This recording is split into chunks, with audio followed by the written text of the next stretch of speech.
So there is roughly a 25-pound edge for the champion Tate.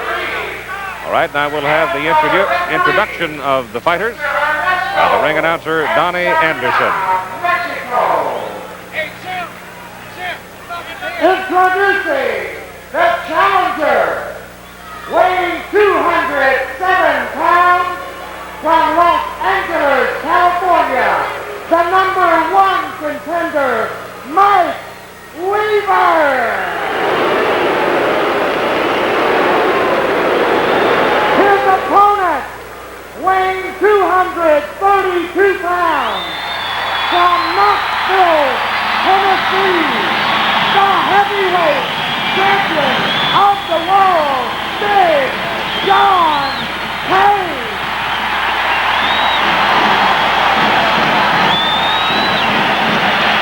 Well, that's why I asked Mike Weaver the question if hometown crowds bothered him, because it's abundantly clear the bulk of this 12,000 or so in the building on a big ride with Big John Tate tonight. In the light heavyweight championship bout, Eddie Gregory defeated Marvin Johnson to take the title. Within the year, Marvin Johnson losing the WBC title and the WBA title.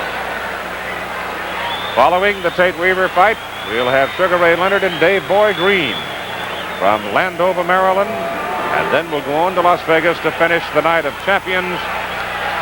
Larry Holmes defending against Leroy Jones. There's the tail of the tape. The weight you can see, 6'4" in height for the champion against 6'1", 3 inches in height, 3 inches in a little less than 3 inches. That's not quite 78. It's like 77 and a half. But call it 2 inches. And 3 inches in height, 25 pounds in weight. The referee is Ernesto Magana Ansarino. Nicasio Lorenzo Drake of Panama is the judge, and Cesar Ramos of Puerto Rico is the judge.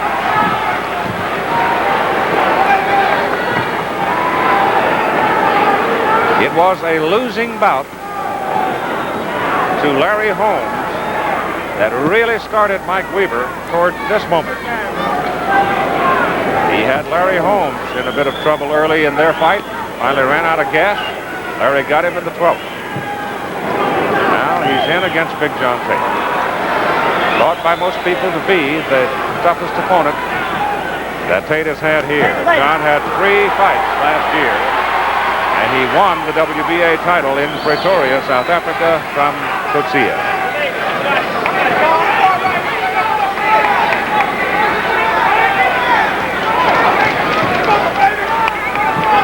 Mike Weaver, a late bloomer at 27.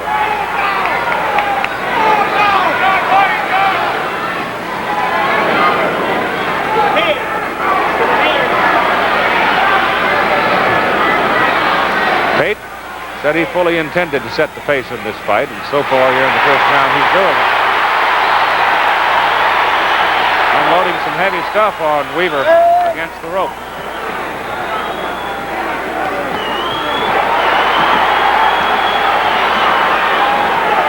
There's been some question about the knockout punch or the power punching ability of John Tate. Mike Weaver was very quick earlier this week to point out the man's won 20 consecutive fights and he's knocked out 15 people. So that tells me he's got some power.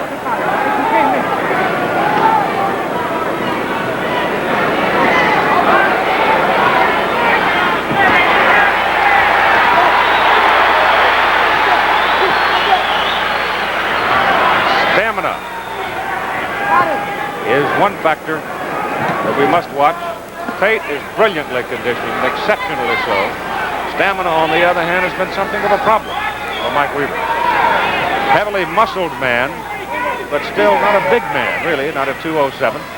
With all of the development of muscles, you'd think he would be heavier. Frame is light. Keeper. Way too long.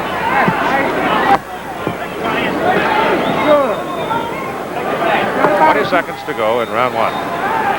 Scheduled for 15 under WBA rules. 3 knockdowns will stop the fight in the same round.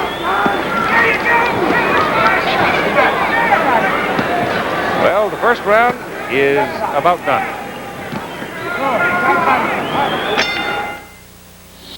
Round number 2, John Tate, the biggest man. It's easy to spot John. He towers above the challenger, Mike Weaver. John's in the white trunks, and Mike in the red trunks, and Weaver did not sit down between rounds.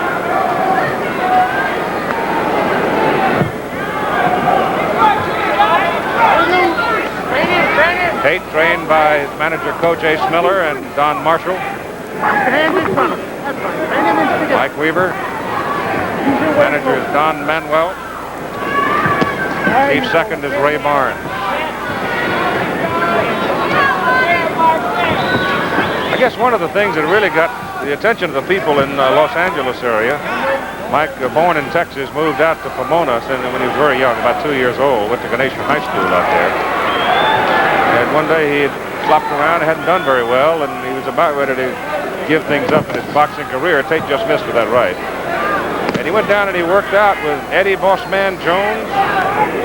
And Don Manuel was handling Jones at the time, and Weaver planted Eddie. Just whopped him upside the head, and down he went in the gym. And they got a hold of Manuel and said, "You better come down and look at this big guy, because he's a horse."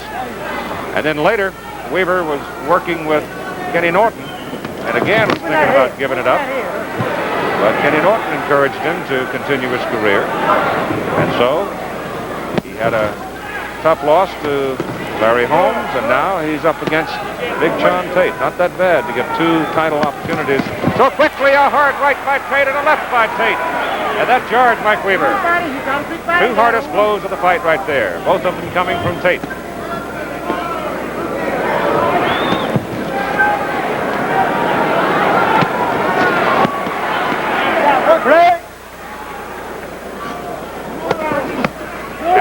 Of Mexico, the referee. Don't wait. Don't wait. Sit down. Right.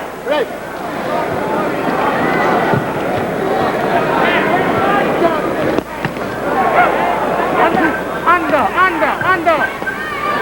Right hand by Tate caught Weaver on the side of the head. John right now just sort of bullying him back into the rope, trying to pin him.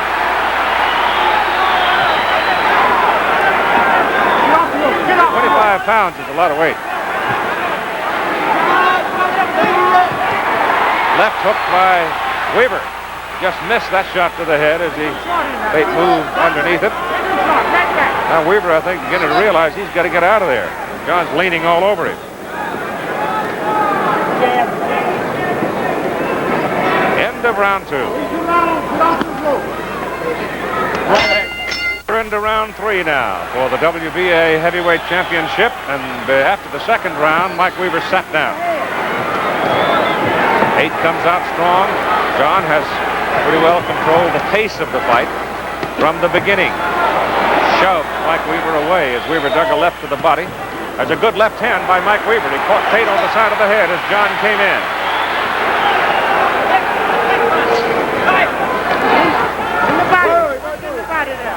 Look your hush. Come on, Ralph. Come on. And Serena, the Mexican referee, asking Mike to keep his head up a bit, trying to avoid a butt. Tate hooks him to the head and gets him. Inside. That's right. Make him short. Get off the rope. Well, Tate's just absolutely smothering Mike Weaver right now.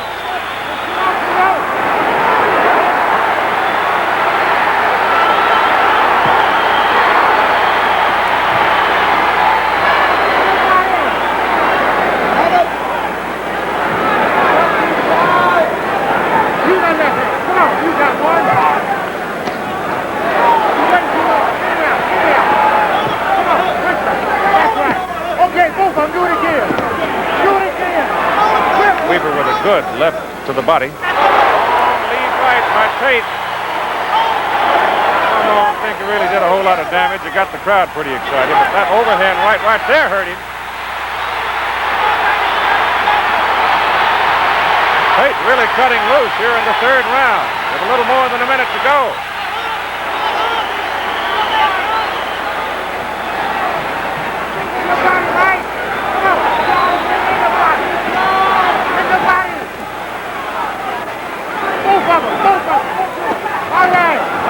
left hook to the jaw by Weaver. It was on the money. Tate blinked a little, but comes right back.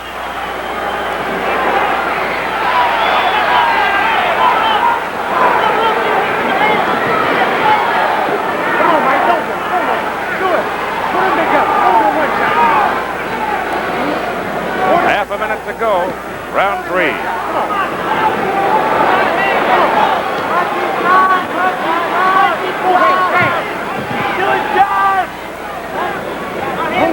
Don't wait.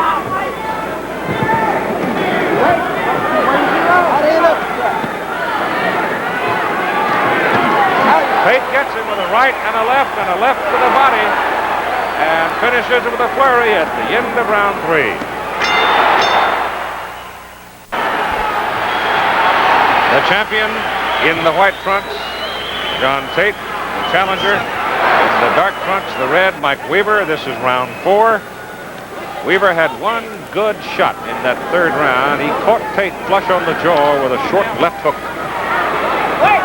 Tate has just sort of bowled Mike around pretty much so far in the fight. With a 25-pound edge.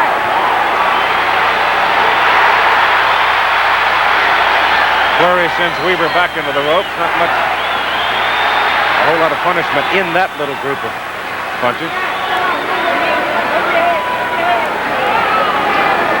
Tate's going at a pretty heady pace. I suggested he was in exceptional physical condition. At this pace, we're going to find out.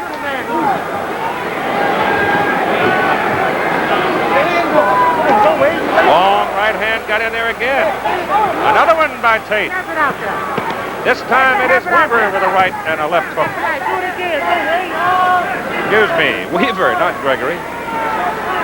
Sorting through the history of this night in the years to come, as Tate comes in and just misses with that long right hand lead. Story of Eddie Gregory's win over Marvin Johnson will be told and retold so many times, as he suddenly unleashed a furious barrage of blows to stop Johnson in the 11th round.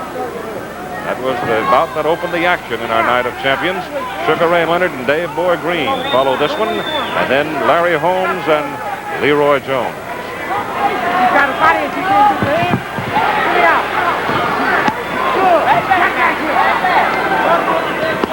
Hard right to the body by John Tate. Mike Weaver. Again, told by the Mexican referee to watch your head.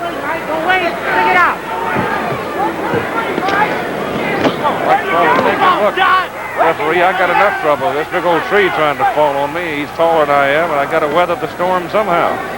Get down with him. Get down. Back in there. Back in there when you're in there. All that body. Come on, don't wait. You got his gut. You got his gut. Come on. You got his gut. We got him. Come on, Mike. Don't wait. Come on.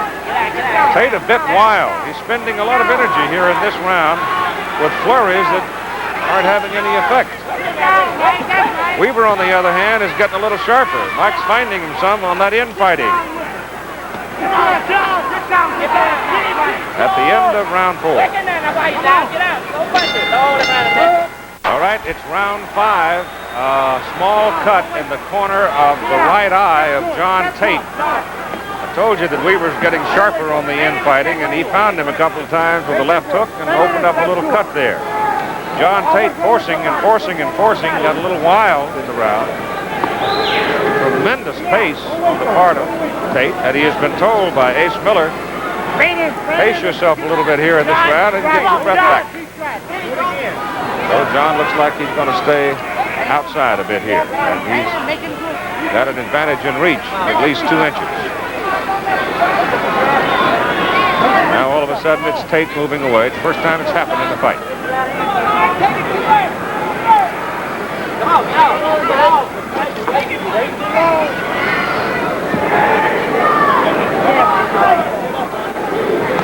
It's normally thought that Mike Weaver does his best work when he is coming at his man. Well, John Tate is sort of giving him a chance to come at him here in round number 5, and we'd like to alert our local stations that at the end of this round, we're going to take a station break.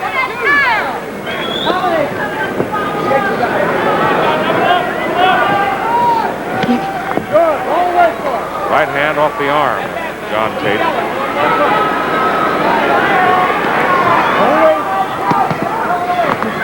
Both of them, inside. Keep your hand inside. Big enough. Don't wait. I think actually John's having a little trouble staying away from the man. Ace Miller, Don Marshall wanted him to stay outside, coast a bit, to store himself, but now he's moved back in. And Mike Weaver found him with the left and the right.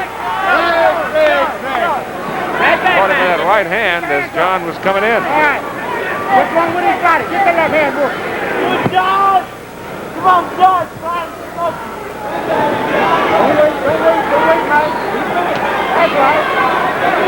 Tate has pretty good movement for a big man. Came in at 232. He was advertised at 240 when he fought Kutza and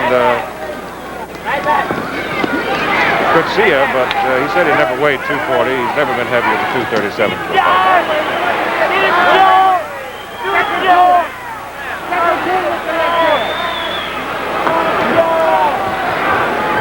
Crowd 12,769 paid. And we'll be back with more of the WBA World Heavyweight Championship after this word from our local station.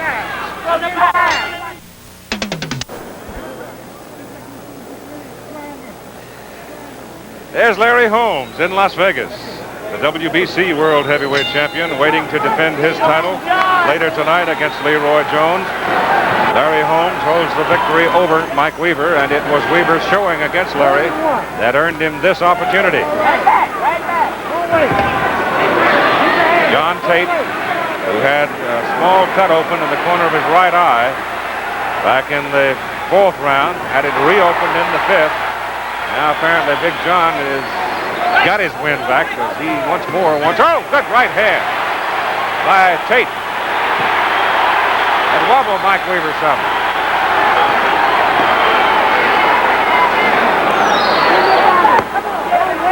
Coming up next, Sugar Ray Leonard out of Landover, Maryland, his hometown, against Dave Boy Green, plucky fellow from England.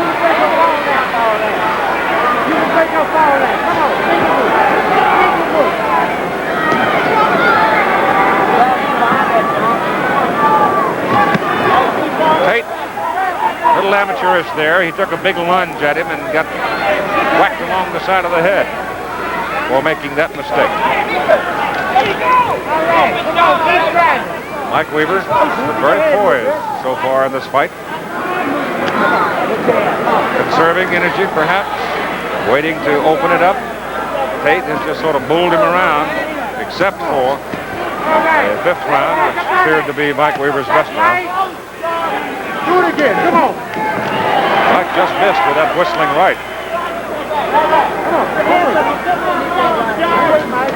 Tate gets him with the right hand lead again.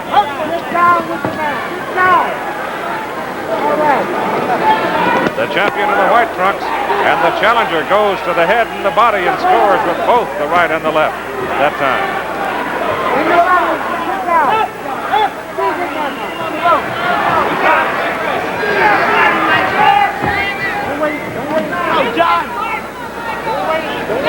John, get him. There you go. Dump him up. There you go.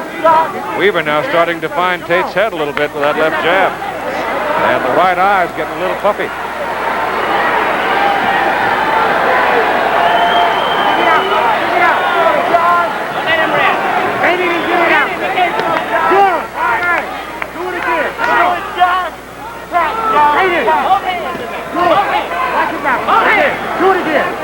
Weaver gaining a little momentum here in the 6th round.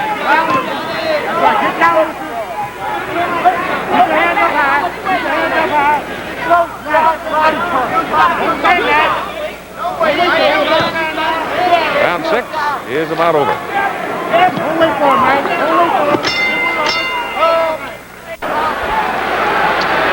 7. John Tate, the champion in the white. Mike Weaver, the challenger in the red. WBA heavyweight championship at stake here. Weaver now appeared a little sharper in that 6th round, a little more movement.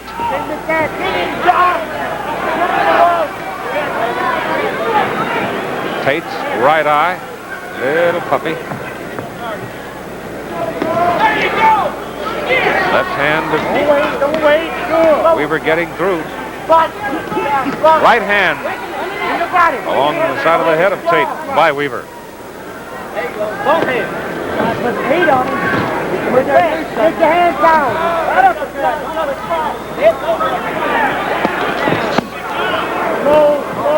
Ace Miller in the corner, shouting into the ring for Tate to try an uppercut. Get down. Right at that point, the referee and Serena was concerned about a almost low blow by Tate. Weaver trying to fight his way off the rope, giving away 25 pounds. John won't let him off. Stuns him with the right hand. Hits him again with the right hand.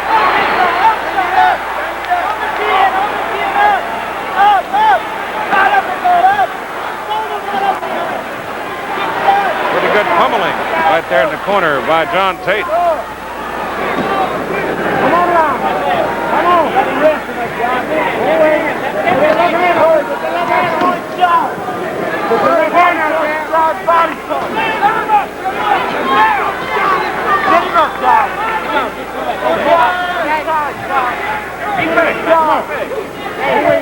Less than a minute to go in round 7. That's right. It was a first-round KO of Dwayne Bobbick that really launched the year of 1979 for John Tate. Then he went on to beat the South Africans and get the title. Now there's been a whole lot of talk about the winner of this one being matched up with the next comeback of Muhammad Ali. All the talk around this part of the country has been an Ali-Tate match. So Mike Weaver came to town and very quietly and politely reminded everybody that he had some ability too. John's losing his britches too. They've slid down quite a ways. You better get a safety pin here. End of round 7 with a Tate flurry. Mike Weaver, the ex-Marine, 1968 to 71, had his first taste of formal boxing at Camp Lejeune. Out challenging John Tate, the WBA heavyweight championship. I'm telling you, you better pull up John's britches. They're going to fall off.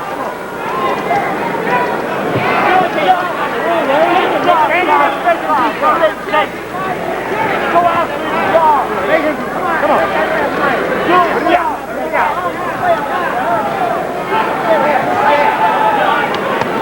We're getting into the area now where you start thinking about the durability of a man or stamina. Both men look fresh.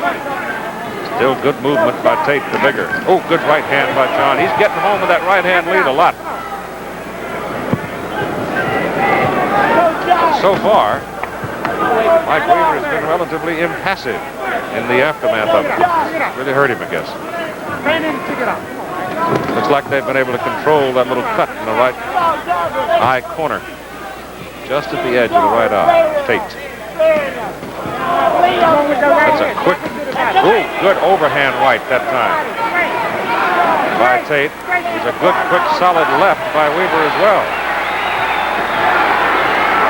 Corner's been trying to get John to go for an uppercut in the infighting. First time we've seen him try the overhand right, and it worked.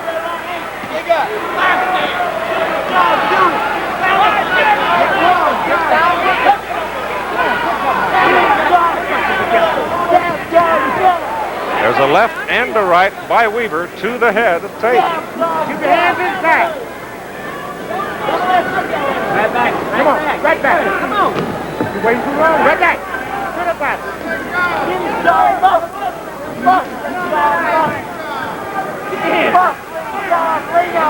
your knees, bend your knees.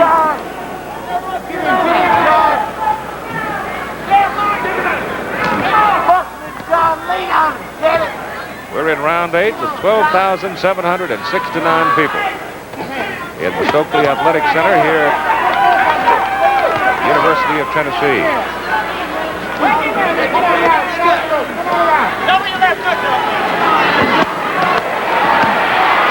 Weaver trying to hook to the body, most of it blocked. Tate trying to hook to the head, most of that blocked in that exchange on the rope.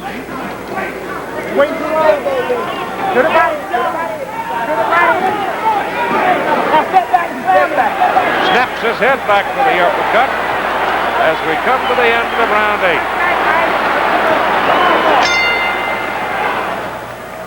9th round. Right. Halfway home. Somebody's got a pretty The good corner hand of John Tate. Right hand, man. Didn't get him out like that. You're gonna have to pull your trunks up when you stand up here. You want to pull them up. Okay. Ace Miller talking to him. I'm right here with you, John. Just spit it. Now, John, don't Slow walk motion. in on the guy. Try to move Watch your the head as you uppercut go that in they've on been him. talking about. Follow me? Try to use some fake. John finally got inside here But the right and uppercut used it. punch. Straightened Mike Weaver right up. Well, that's the blow, or the punch at least, that the corner's been asking for quite a while. Here we go to round 9.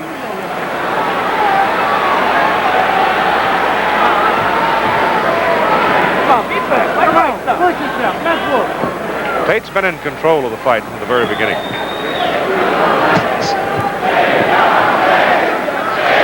Weaver's going to have to flurry. He's going to have to, somewhere along the way here pretty soon, make a stand.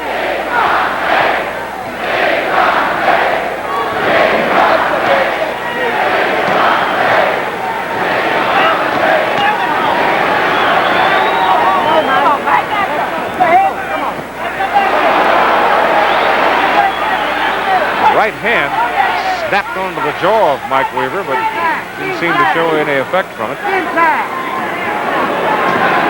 Tate's landed enough blows. If he doesn't do some damage to Mike Weaver along the way in this fight, I think a lot of people are going to be questioning his power.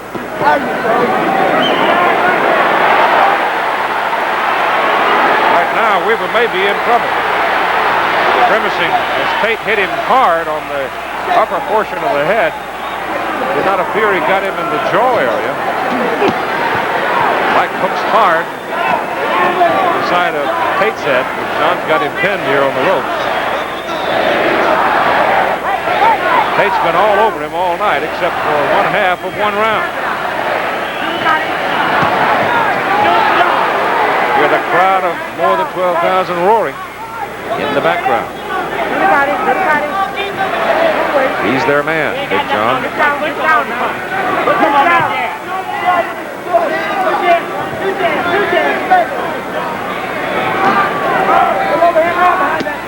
Oh, there's a pretty nifty left snapped into the face of Tate. There's another one. Weaver beat him to the punch that time, got off just in time to stop Tate's right.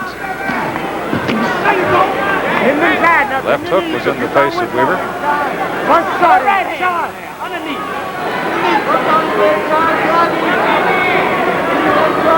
Make him short. Put him in there hard. Looking for it. No, it's there. Let's look right now. That's the baby. Less than a half minute to go. Tate had him on the rope, set him up. Now he's ripping into him.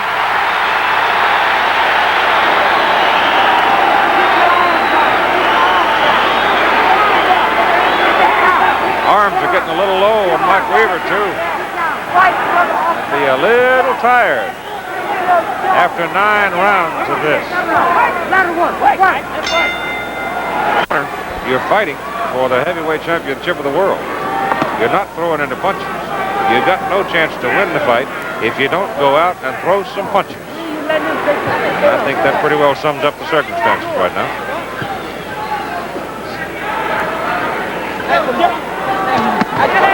got him with that right-hand lead again.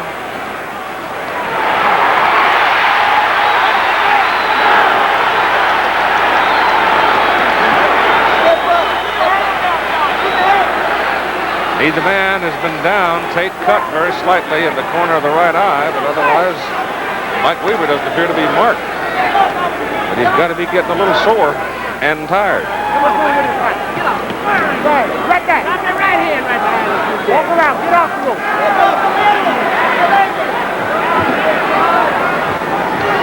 Been sort of looking for the all-pro thumb that Larry says Mike carries, but I've seen no evidence of it tonight.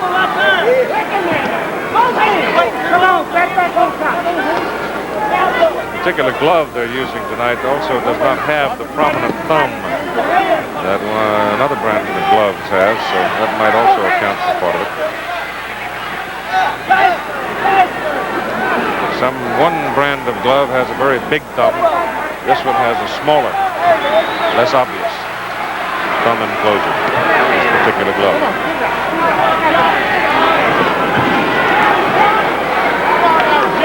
Well, Tate's just controlling the pace, doing pretty much what he wants, just pounding away on Mike Weaver. And he's got the crowd roaring. Weaver hasn't thrown enough punches in the last 5 rounds to make hardly any difference at all.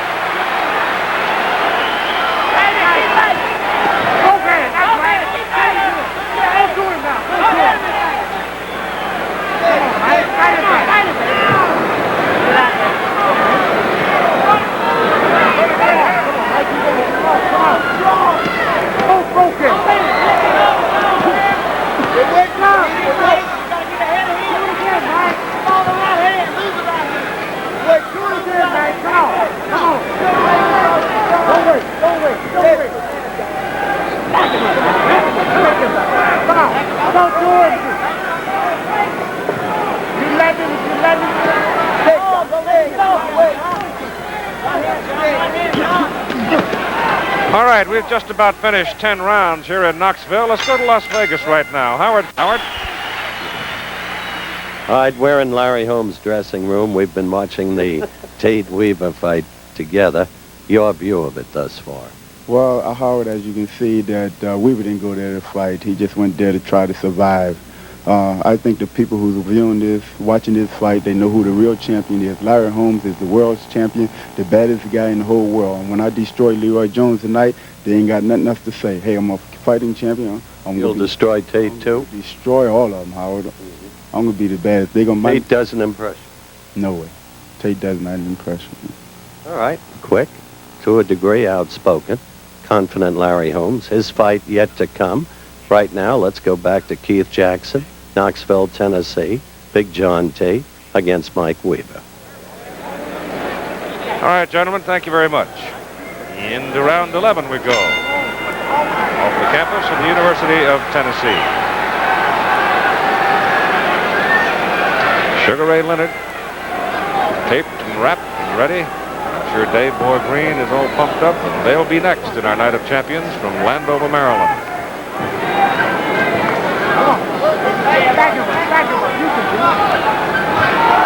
Time is of essence here for Weaver. Tate has built up, I'm sure, a huge cushion in the scoring. Been totally dominant in the fight. At this juncture, probably the only hope Mike Weaver would have would be to nail the big guy, turn it all around. Pretty good left popped in there by Mike Weaver.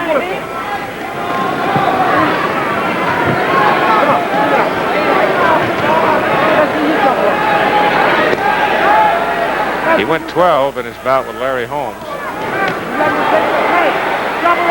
Tate hasn't given him hardly any chance at all tonight. John has just smothered him from the very beginning.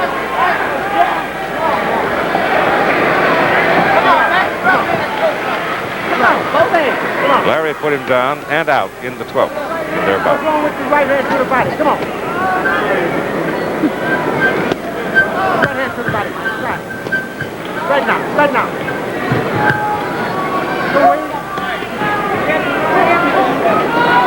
Come on. Come on. Do it. Come on. What you waiting on?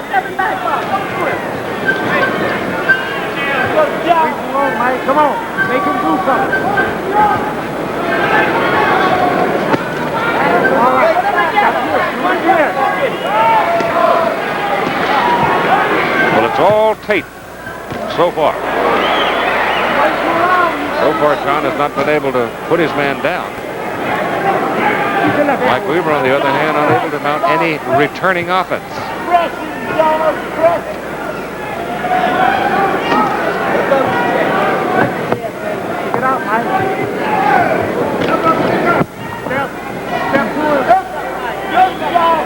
You get a left hand slapped in your face like that, straight left, with 232 pounds behind it. You have to feel it. There's been a lot of the last 40 minutes.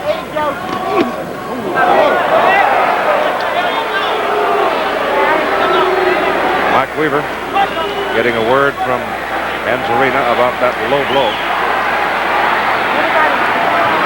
Come on. Don't wait for him. Don't wait for him. Go to him. Go to him.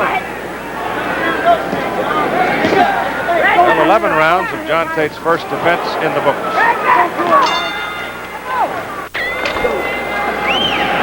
Between rounds, the plea continued to Mike Weaver. Throw more punches. This is round 12. John Tate defending the title he won from Kutsia in Pretoria. Punch in this fight. Come on. Come on. Come on. Come on. John going to the body, right, then the left. Right back. Come on. Weaver looks listless. Come on. Come on, man. Come on, do something.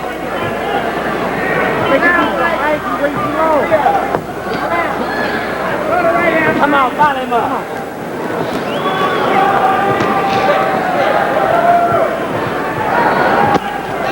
Overhand right on the jaw by Tate.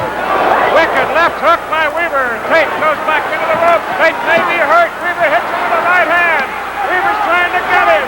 It was a hard left hook that rattled Tate back into the ropes, and all of a sudden, Mike Weaver finally got the big punch he was looking for, and John Tate is hanging on. Don't wait. Weaver is wild. Can't get to Tate. Tate leaning back on the rope. Tate almost put down with a left, then a right. Tate hanging on. Minute 15 to go in round 12. Right, left. There's a right hand on the jaw of Tate. Weaver desperately trying to get to the big guy. Tate had totally dominated this fight up to the 12th round. Then he almost went down with the left hook. And suddenly it is Weaver, the pursuer, the man in charge. And Tate's hanging on.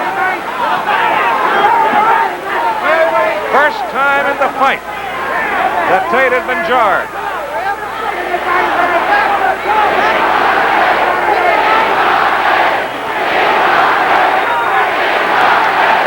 Crowd starting to roar. Big John Tate.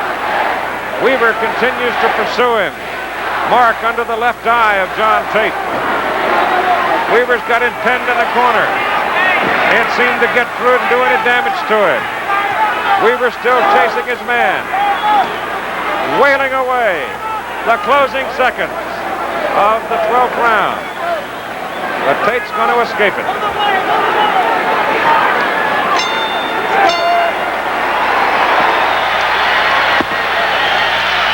Well, if you've wondered whether John Tate could take a punch, have a look. First Tate with a right to the head. Then Weaver comes with an overhand right, and there's the big one right there, that left hook flush on the jaw. Look at it from this angle now. Tate, overhand right, not a whole lot on it.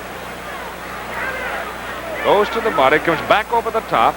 Then the overhand right by Weaver, and then pow. A big left hook flush on the jaw, and it rattled John Tate right down to his shoelaces. Sure. Now, John, don't try to trade with the son of a bitch when he starts out over. You hear me? Huh? Come on, man. Come Come on, act like a goddamn champion. You hear me? John Tate in the corner getting some strong advice as you watch live from Knoxville, Tennessee. And for the first time, there is some concern in the Tate corner. Round 13.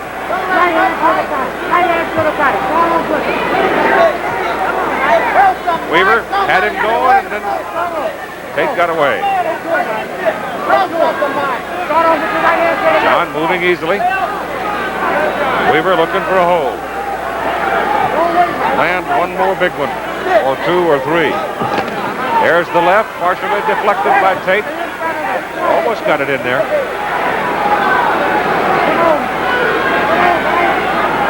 The later going, it was Eddie Gregory stopping Marvin Johnson tonight for the WBA Light Heavyweight Championship. And it was a powerful body attack by Gregory that ultimately made the difference in that one.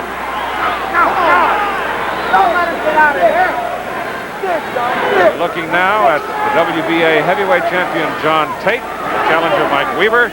In the 12th round, Weaver almost put Tate down, and it was the first time in the fight that he'd done anything. Earlier, it was Eddie Gregory beating Marvin Johnson, and right after this fight, we'll see Sugar Ray Leonard and Dave Boy Green, and then Larry Holmes and Leroy Jones for the WBC heavyweight championship. WBC World Welterweight Championship coming up with Dave Boy Green and Sugar Ray Leonard. Weaver's looking for the big one because Tate just smothered him for 11 rounds. Come on, Mike. Then in the 12th, Mike landed a shot to the head with the right side, came back with a wicked left hook, and John Tate almost went down. There was plenty of time to go, too, like half the round, and Tate got away from him. Back him up, Mike. Back him up. Back him up. Come on, Mike. Both hands, Mike. Get it back. Uppercut. Try uppercut. Do it again. Uppercut. Weaver's got to land the big one in order for Mike Weaver to win this fight. He's got to put John Tate on the deck, if not knock him out. Certainly got to put him down.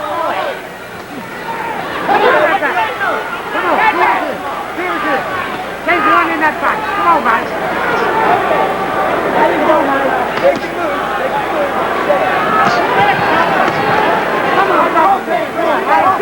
Well, we've just about finished 13. We'll be back with more of the WBA World Heavyweight Championship after this ABC News Brief.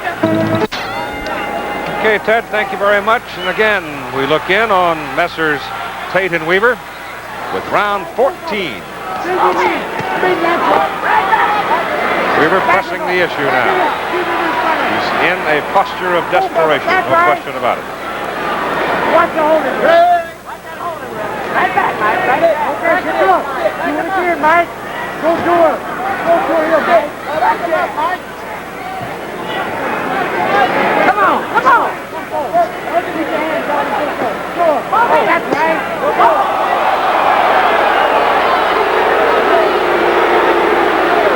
Well, they're going to take a point away this time for the low blow. Well, he loses a point there for the low blow, Mike does.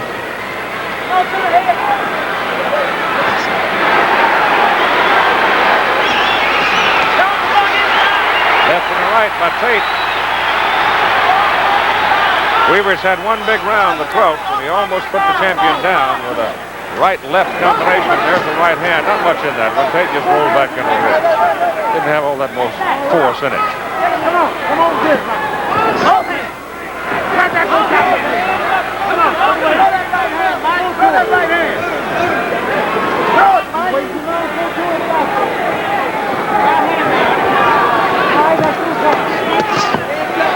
Pretty good left to the body by Weaver. Way too long. Go to him. Back him up.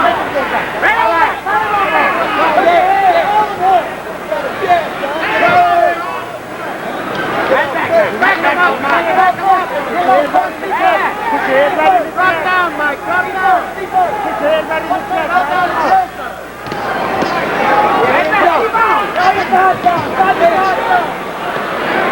Weaver boring in, looking for a place to plant one. Can't find it.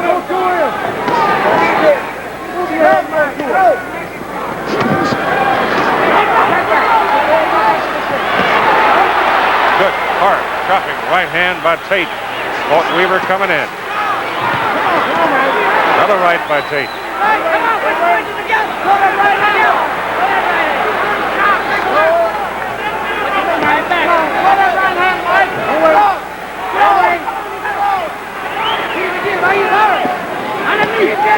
Left hook, got the champion. Tate sags back into the ropes. That's the second time in the fight that Weaver has tagged him. I don't think that one had as much on it as the other one back in the 12th round. But John Tate instantly looked into his corner when Weaver popped him with that left hook. So we're in 14 here in Knoxville. Right now, let's join. All right, Christopher, now back here in Knoxville, looking into Mike Weaver's corner. You're looking at a tired warrior. He's never gone 15, as you see, in his professional career. Looks like he's going to do it tonight, but he is flat tired. Let's bring that trophy home, Mike. We gotta go to work. Only way about knocking him out. Mama's out there watching, Mike. Let's go to work. Well, I'm sure the spirit's willing, but I'm not sure the body has a whole lot left in it. We'll see. He did rattle Tate some in the late going there, the 14th round, and Big John better get off the ropes, I would think. He looks into his corner, and that's what they're trying to tell him to do. Stay out in the ring and move around. You got it in the bag. Don't get yourself pinned and get nailed. Forward, John, forward. Back him up, John. Back him up. Back him up. More in our local stations that after the decision at the end of the round, we'll be taking a station break. That right hand by Weaver was a little high on the side of the head. Both men now showing some wear and tear. Both men obviously tired. Weaver pressing the fight here in the 15th round. The man everybody said they doubted he had the stamina to go 15. Still pressing the issue. As a matter of fact, he's more active here in the 15th than he was in the 5th.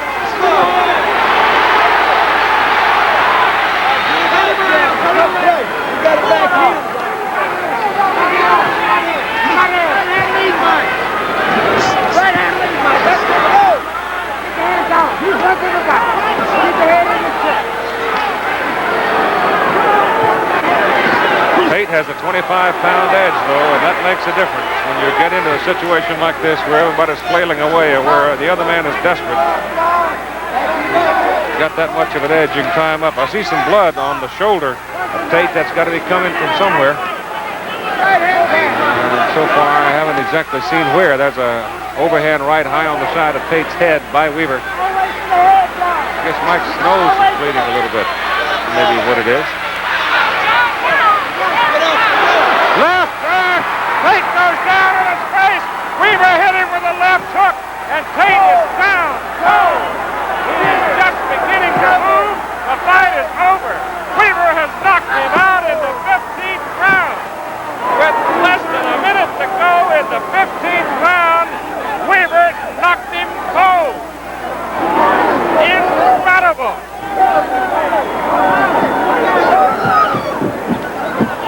Incredible. Mike Weaver had been battered and bombed all over the place all night long. In the 12th round, he got John Tate in a flurry, almost put him down, and then got Tate back in the corner on the ropes and hit him with the left hand. And Tate has scarcely moved since he went down. The doctors have moved into the ring to have a good look at him. And I'm not sure that he's regained is he moving? Yeah, he's all right. Okay. But what an incredible finish. As Tate had this fight in the bank, and he got tagged First in the middle of the round by a left, and then back here in the corner, bang to the body. There's the left hook. It hit him right on the button, and he went right down on his face, and he went out. He really didn't move until he was counted out at 2:15 of the 15th round. Well, how do you do?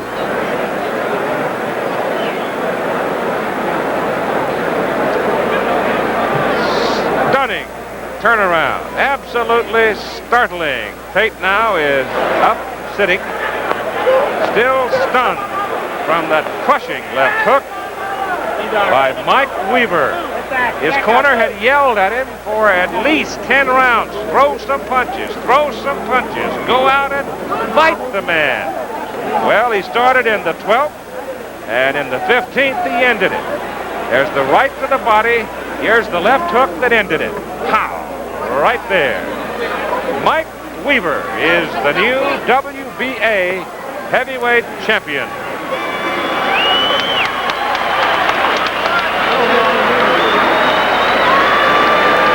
My goodness, what a turnaround. We'll be back with more from Knoxville after this word from our local station. Mike, congratulations. Absolutely stunning. I didn't see how in the world you could do it without knocking him out, and suddenly there it was. 29 big knockouts in his 38 wins. The Fighting Cowboy, James Quick Tillis.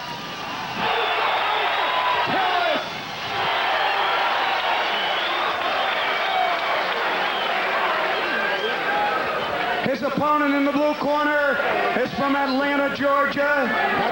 He's wearing black trunks with red trim. Come on, baby, let's stop. Weighs in 202 pounds even. Professional record of 18-0 with 14 big KOs. Here he is, the undisputed, the undefeated cruiserweight champion of the world, the real deal, Evander Holyfield.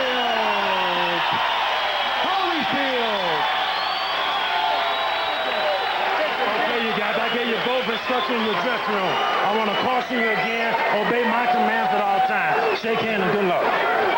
Final instructions from referee Richard Steele. Evander Holyfield says should he lose tonight or make a poor showing, he will not go back to the cruiserweight division. He says he'll campaign as a heavyweight no matter what happens tonight. He hopes it's all academic. James Quick Tillis, the veteran at 31, 6 years older than Holyfield. Holyfield 18-0 with 14 knockouts. And Tillis is 38, 13-1 with 29 KOs. It is Tillis wearing the white trunks with the red and blue trim. Holyfield in the black trunks with the red trim. So we are underway, round one scheduled for 10. And the most immediate thing that strikes you is that the size differential. Nice punching. Quick Tillis looks like a legitimate heavyweight. Big, tall, rangy. And Holyfield much smaller. Tillis saying that he was not intimidated by the scientific high-tech training methods of Evander Holyfield. Easy-going, free-spirited guy. Evander, the real deal Holyfield, became boxing's first undisputed cruiserweight champ by knocking out Carlos De Leon in the 8th round back on April the 9th. And on that same card, Tillis KO'd Rod Smith in the 2nd round. But Tillis, since his close defeat against Mike Tyson in 1986, has really been on a roller coaster ride. He had a tough 87, 5 fights. He got knocked out 3 times. The only thing that you can say to recommend him for this fight is that he gave Iron Mike Tyson a very hard battle, but that was 2 years ago when Tyson was really learning how to handle big heavyweights like this, trying to find out what to do with a big guy that moves well. His 87 3 losses is nothing to cheer about, and it is a mark of his instability that he just doesn't present himself ready to fight every time. We'll see what he's like today. Yes, to put it all in perspective, when you talk about that close one with Tyson, you have to qualify. It was 2 years ago. The crowd will roar anytime Holyfield comes close. Holyfield's objective, as taught by Georgie Benton and Lou Duva, was to jab hard right to the chest. Don't even try to hit the head. Just come in hard and throw punches at his shoulder and throw punches at his chest. Keep him from moving. Keep him from bouncing. He's done that so far. He's got him standing straight. He's not bouncing around. He's not running. Holyfield's doing a good job of controlling any running impulse that Quick Tillis might have. Holyfield says that to win tonight, he must control the fight and dictate the pace. Tillis said he'll come out for accommodations and dance all night. Holyfield totally disagreed, expecting Tillis to come out and do a lot of holding. What we'll see here is how the heavy Holyfield punch works on the heavyweights, because up to this point he has gone right through light heavyweights and gone right through cruiserweights, and nobody can take the shots of Evander Holyfield. Let's see what he does with a man who's not known for taking a great shot in the last couple of years. Final seconds of this first round.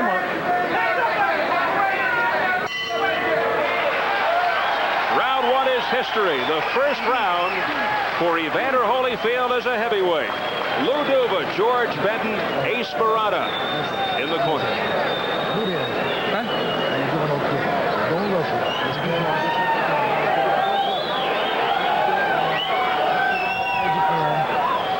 Well, one of the things that Evander said he would have to do is go to the body, Ferdy. Go right to the chest, right to the front. You just saw a punch right to the chest. That is exactly what Duva teaches with Georgie Benton. Punch anywhere but hit something. The easiest thing to hit is a man's chest. Go for it. That's what he did that first round. Kept him from bouncing, won the round handily. Did Evander Holyfield. Tillis's corner, Bo Williford, his manager, handles cuts. Also in there, Lawrence Lakey and Barry Tillis, the younger brother of James.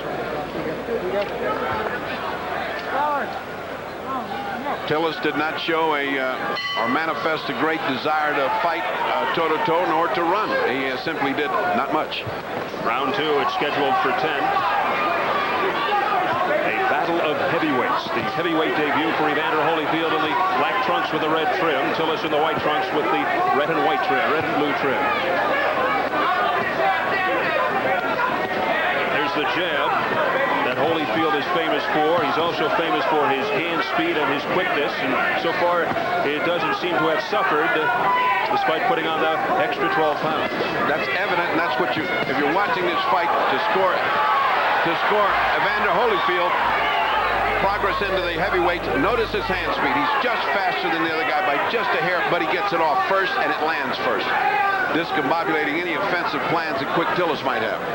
Evander Holyfield, an excellent, exquisite boxer, uses the jab effectively.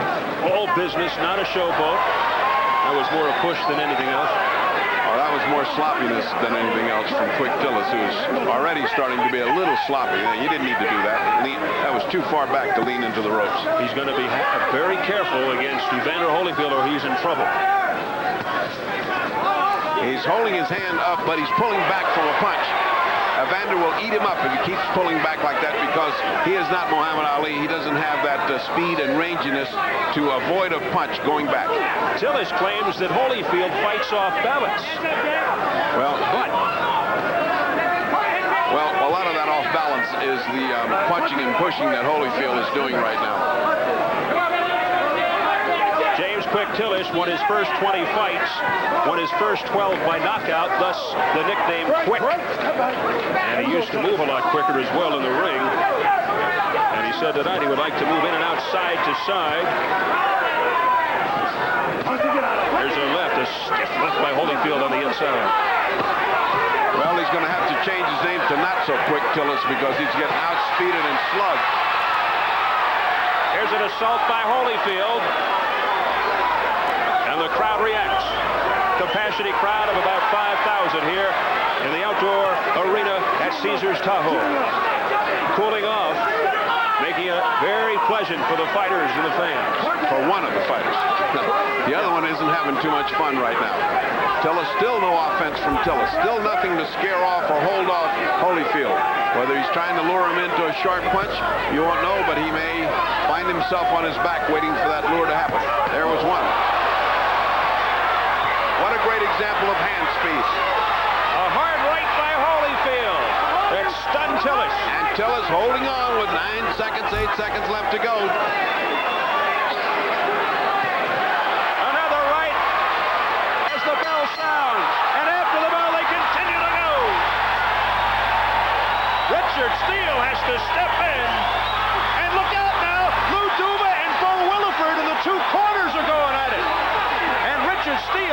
a step between the two trainers.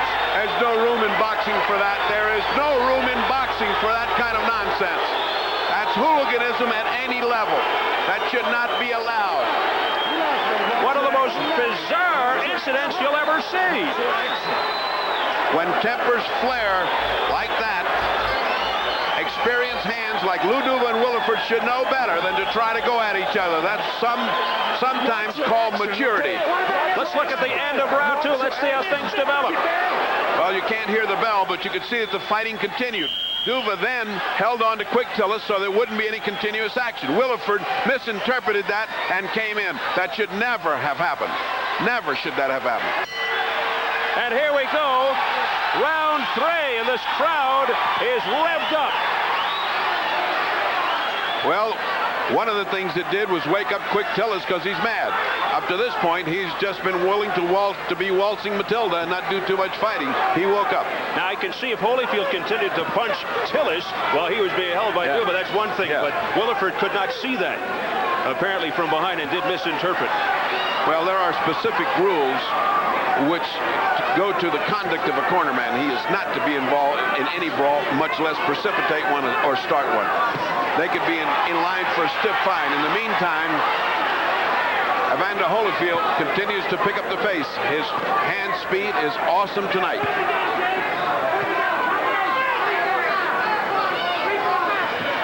So what a wild conclusion to round 2.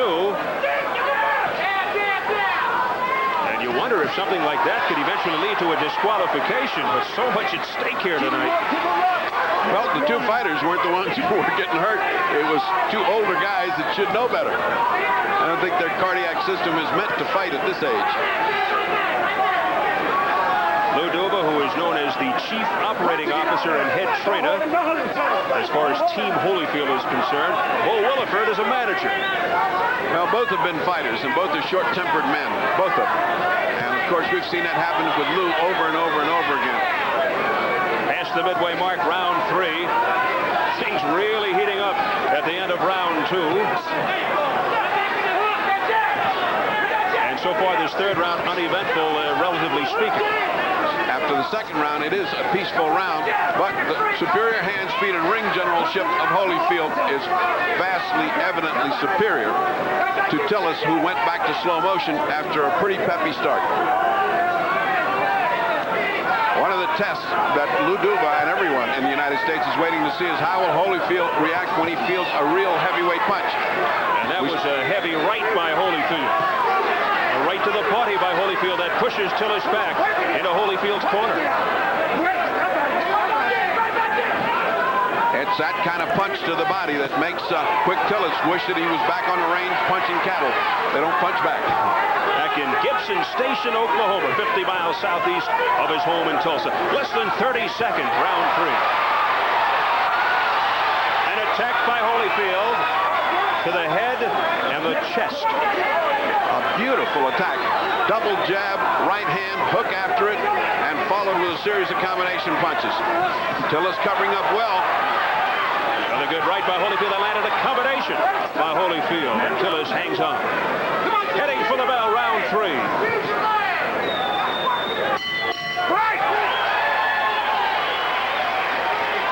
Well, there was sheer chaos towards the end of round 2. It is certainly worth another look. What happened here is as the bell rang and the fighters continued to fight, Duva, in order to separate them, took Tillis. The referee took Evander Holyfield, but Williford, who could not see all the way across, thought his man was being held and rushed Duva. And, of course, you see the referee is getting between. He's got Evander Holyfield under control. Duva has got Tillis under control, but here comes Williford. And he's saying, go on back there. And somebody threw a robe at him.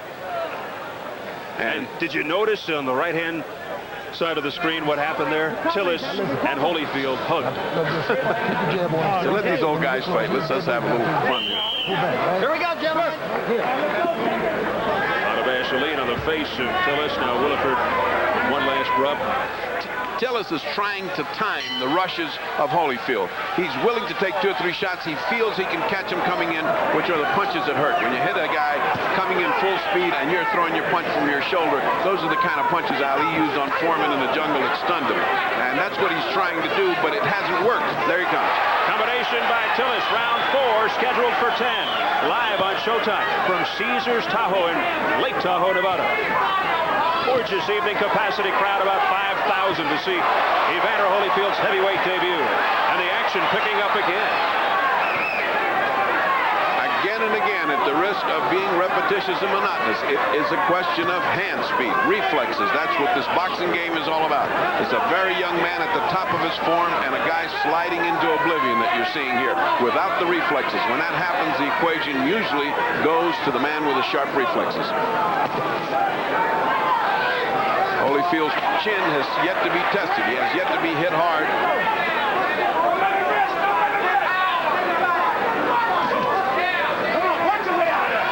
Richard Steele saying, punch your way out. A heavy right by Holyfield.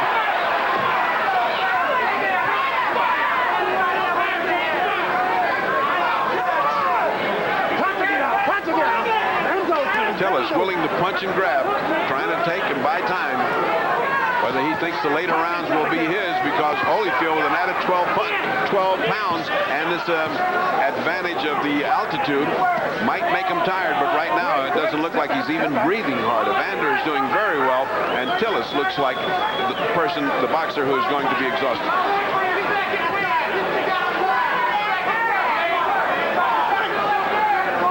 Holyfield wearing the black trunks with the red trim. Tillis in the white trunks with the red, white, and blue trim. And Richard Steele is getting somewhat angry. Punch your way out, he keeps saying, because there's too much holding. See, that's the indication of a guy starting to resign. A couple of punches and he holds Holyfield. A couple of punches and he holds Holyfield. That's a guy saying, let me think of how I can get out of this. Not a positive approach. Looks like Holyfield's just waiting for that swift combination to put Tillis away. Less than 30 seconds, round 4, scheduled for 10. Sunset falling over Lake Tahoe.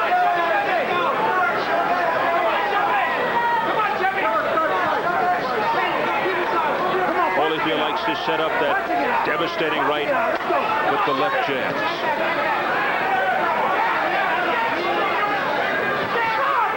Weak left by Tillis. That right was blocked by Tillis. And at the bell, a hard right by Holyfield. And again, they almost went at it after the bell as we follow James Quick Tillis into his corner. Wally Matthews will have a clarification on the chaos at the end of round 2. Wally? According to Chuck Minker of the Nevada State Athletic Commission, the responsibility for calling a disqualification in that instance lies solely with referee Richard Steele. Now, apparently, Lou Duva grabbed James Quick Tillis after the round, but Evander Holyfield never did hit him at that point, so according to Minker, it did not look like grounds for a disqualification, although Steele does have the power to disqualify a fighter or for the actions of his corner immediately. Minker said that they will look at the tape afterward, but from what he could see at ringside, there was no disqualification called for there. Now back to Steve. Thank you very much, Wally, and that would have been ugly had Holyfield hit Tillis, perhaps unwittingly. Unfortunately, he held back.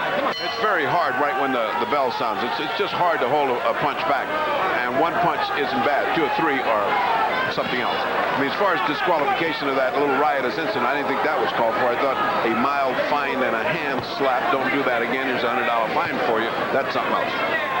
All right, round 5 scheduled for 10. Steve Albert with the fight doctor Freddie Pacheco, Wally Matthews ringside at Caesars Tahoe. Evander Holyfield continues to dictate the pace. He's wearing the black trunks, Tillis in the white. Holyfield's heavyweight debut. Tillis's legs looking wobbly. Look like they do not want to take too much more of this. Tillis just looking to protect his face.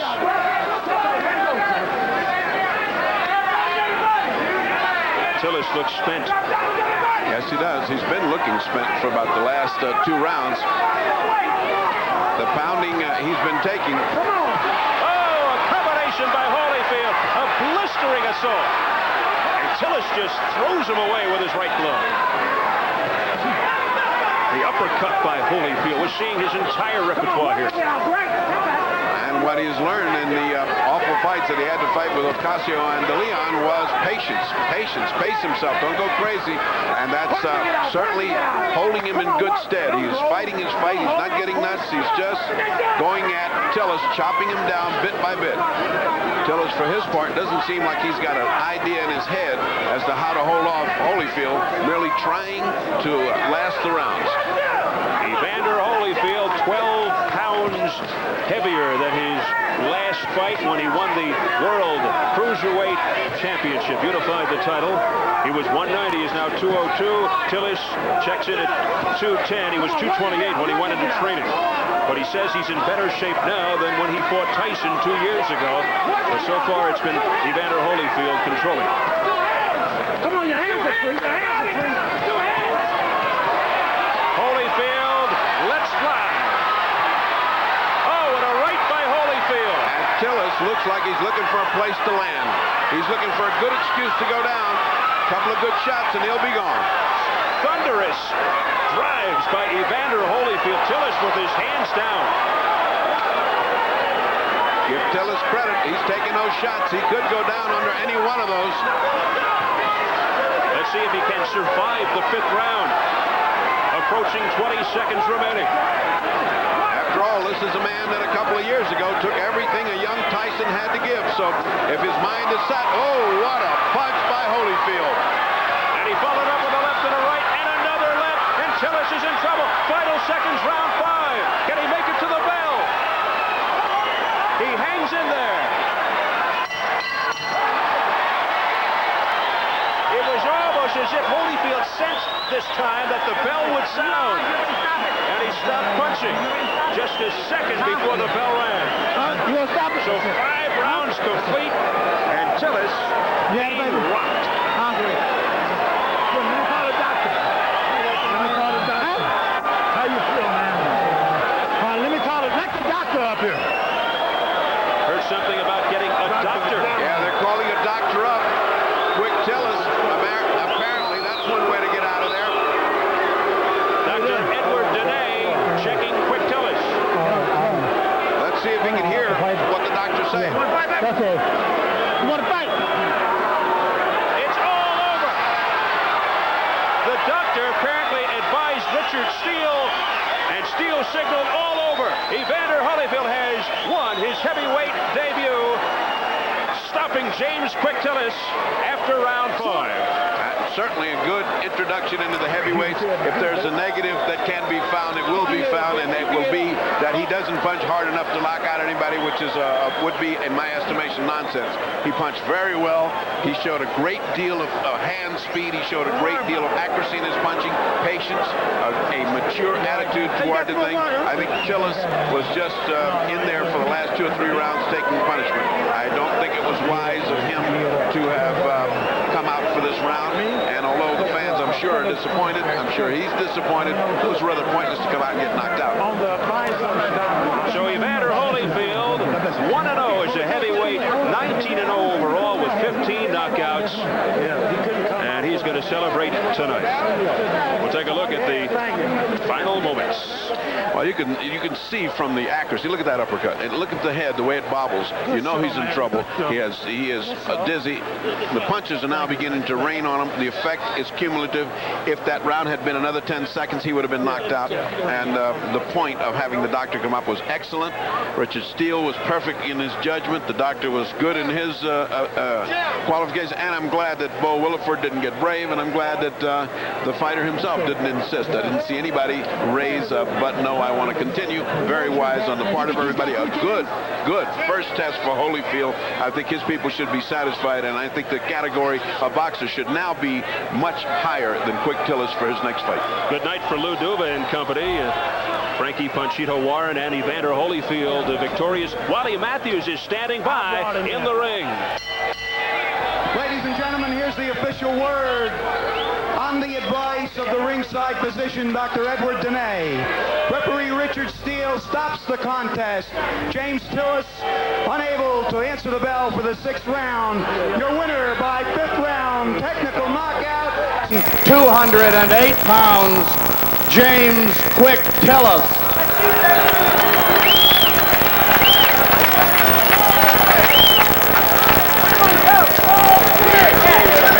in the red corner from Philadelphia, the number 2 WBC contender, rated number 4 by the WBA, with a record of 16 wins and 1 loss, 11 knockouts, weighing 222.5 pounds. Terrible Tim Witherspoon.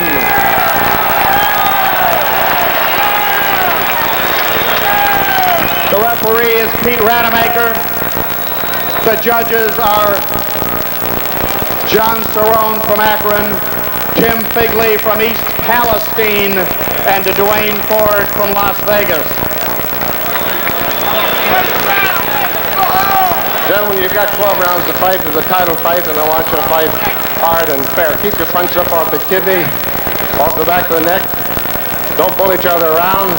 If somebody's knocked down, I'll send the standing fighter to the furthest neutral corner. I'm going to use 3 commands to separate you when you're tied up. I'll say stop. I want you to stop pushing, wrestling, boxing. I'll say break, step back a full step, and I'll say box, commence fighting. Shake hands now. Come out fighting at the bell.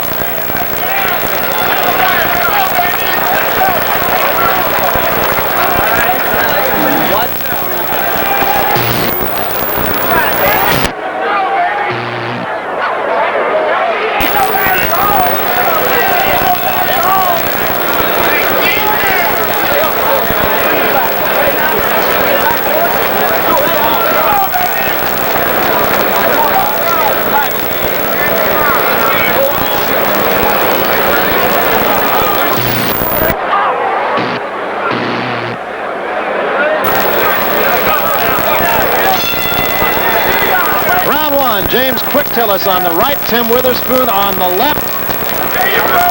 Witherspoon, of course, coming off a very effective fight, split decision loss and a controversial one at that. To Larry Holmes, he has had 1 fight since then, had a 10-round win over Jumbo Cumming. However, Ray, there's one thing to note, and that is there's been a lot of talk as to how little Witherspoon trained coming into this fight. Some people said as little as 5 days. Well, maybe that's the reason he's going at Tillis so fast. And both men are qualified, without question. Both were durable. Tillis was knocked down by Ernie Shavers.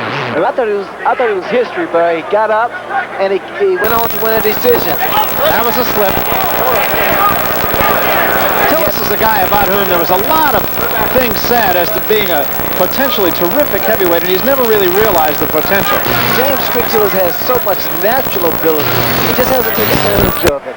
And once in a while he gets lazy, and he's laid back. He had a fight with Mike Weaver, had an opportunity to win the title, and wasn't that aggressive. Angelo Dundee, of course, in the corner of James Tillis. Here's a good right hand by Witherspoon, and Tillis takes a backward step, but a big one at that. Comes back with the left hand of his own. That right hand was short.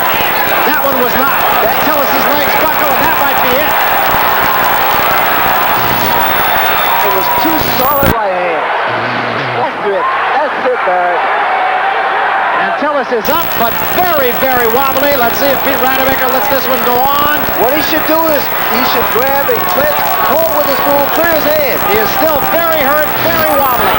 Witherspoon right on him. Combination again. And Tillis is down once more. This time bounces back to his feet. Still plenty of time left in this first round. And Tillis is going to have to do a dance just to survive it. Watch for the right hand of Tim Witherspoon. Witherspoon right back on his man. Tillis trying to hold on, takes a tremendous shot, and that's it. It is all over in just that quick. 5 days or no 5 days, Tim Witherspoon was clearly and positively dominant in this fight. Well, now we know why he's called Quick Tillis.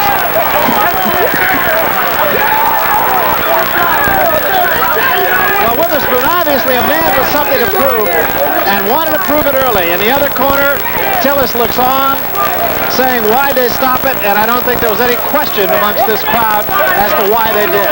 Witherspoon was just too strong for him, Barry. The reason that Quick Tillis fights the way he does, moving and sticking, is because he really isn't a very strong fighter with a strong punch, and he has to fight that way. Witherspoon knew it, went after him.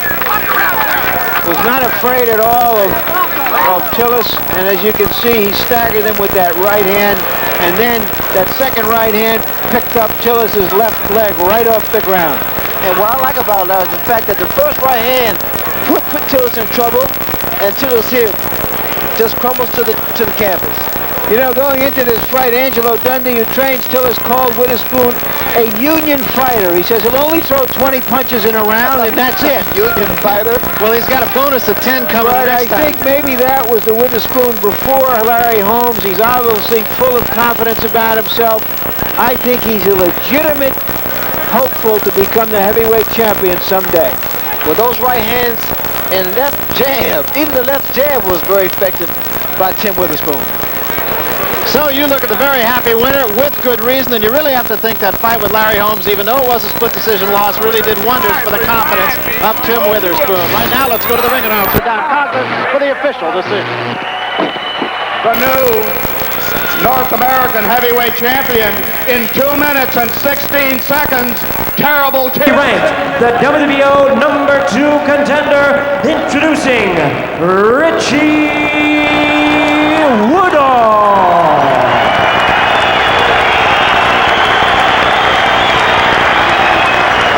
And his opponent across the ring, ready to fight on my right in the blue corner, the defending world champion, wearing black trunks with white trim, hailing from Newbridge, South Wales.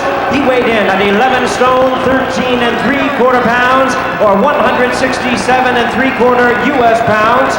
His record, he is undefeated in his campaign to the ring with 29 wins, no losses, 24 of his wins coming by way of knockout. Tonight, he is making the 7th defense of his title.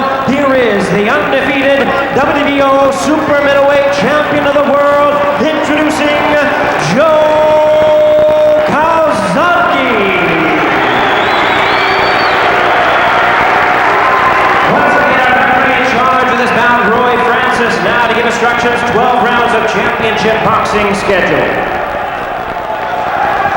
Right, look at me, right. One of you goes down, I'll take the other one, move the corner, you stay there, I'll take them out, okay? Now when I say break, stand back to exactly what I mean. You got it? Right, shake hands. Have a good one. The book on Calzaghe, aggressive, busy, lots of movement, strong with fast hands, doesn't mind trading. He'll take one to give two, good chin, never down. Woodhall, basically a technician. Strengths are determination, durability, and heart. He's got a decent chin. He's been down 3 or 4 times, but not overly fast and not a big puncher. He's a good long-range boxer. He likes to go with the jab for the most part, but he is susceptible to cuts and injury. And right now, it's going to be important for the champion Calzaghe to cut that distance down, get inside those long-rangey arms of the challenger if he's going to be effective. Woodhall told us the last few fights he's been criticized for starting too slowly. He can't afford to do that here. He said he needs to start quickly, immediately get into his rhythm, jab, box, but keep Calzaghe at range. Calzaghe's swinging a little wildly, looping both hands, left and right, nothing straight down the middle. There's a right hand. Beautiful right hook. He hurt Woodhall. Right hook to the temple.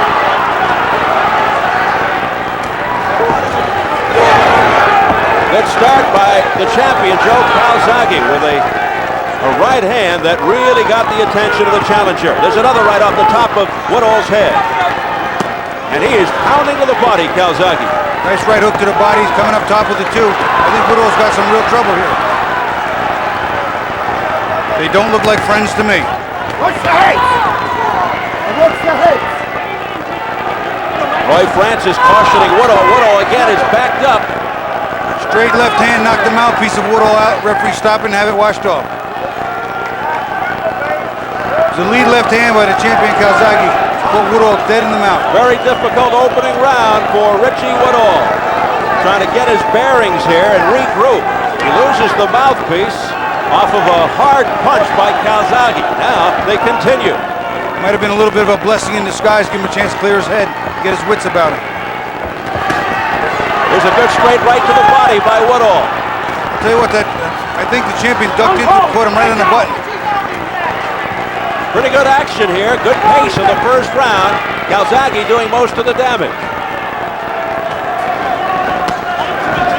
Nice straight left to the body by the champion. Calzaghe with a left right. The left was beautiful. Straight right on the button. Once again, the speed a big factor, although Woodhall's got pretty good speed himself. Where that right hand of Calzaghe is finding a home early. And so far, Woodhall has no answers.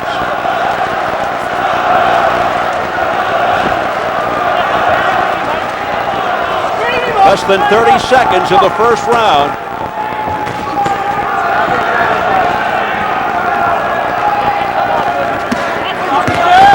Good countering left hook to the head by Calzaghe. You can see the champion coming in with his hands tight, expecting to get hit on the way in, or at least block and then counter quickly. Well, they're not afraid to mix it up here at the start. The feet came together. They will tangle when a southpaw fights a conventional fighter. Good first round for the champion.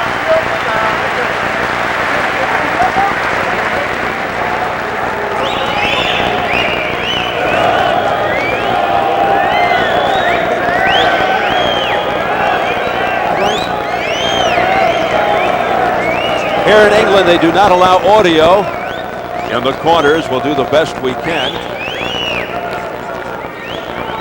The referee is also not mic'd. Stand there getting the shots up. There you go. Go on. Rejoice there. Come on, get the feet going again. Come on, concentrate. Rich, don't forget, as soon as you feel yourself touch them ropes, get away. Don't let him You'll be on it, you'll be on it. Come on, just settle in. He's going to throw a couple. Now get the feet going. Jab and move, follow it out. Take a look at that right hook. He lands a nice crisp right hook to the head of Woodhall. That got him first started. He moved to be in a little bit of trouble. And Woodhall comes out very aggressively. And he came out right down the middle with the right hand. Corner said to him, you heard him with the right hand. Bring it down the middle. Woodhall with bad intentions there. Round 2 scheduled for 12 for the WBO Super Middleweight Championship. Well, they know each other very well in and out of the ring. They've never really sparred extensively, just one round, Calzaghe told us. Well, after tonight they can consider themselves all but intimate. Very much so. Don't hold it. They ain't that.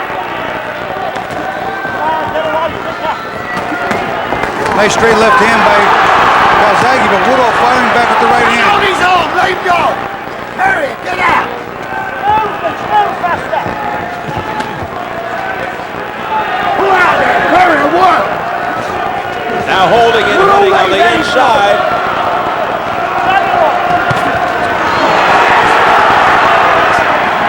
Woodhall continues to fight from the inside. Better round for Woodhall.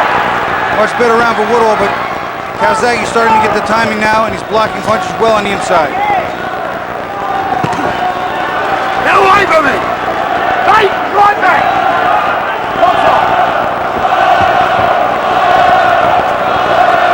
Both missing. Hey, stand back.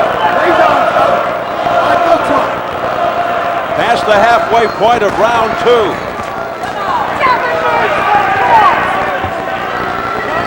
It looks like Woodhall has suddenly figured Calzaghe out here in the second round after a tough opener.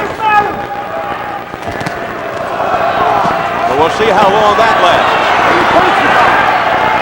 Well, Woodhall evidently made some of the adjustments now because Calzaghe has to make them back. Right hand got in by Woodhall to the head of Calzaghe.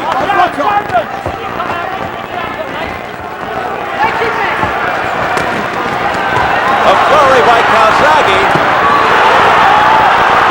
Woodhall's right hand is very effective. Woodhall with a bloody nose.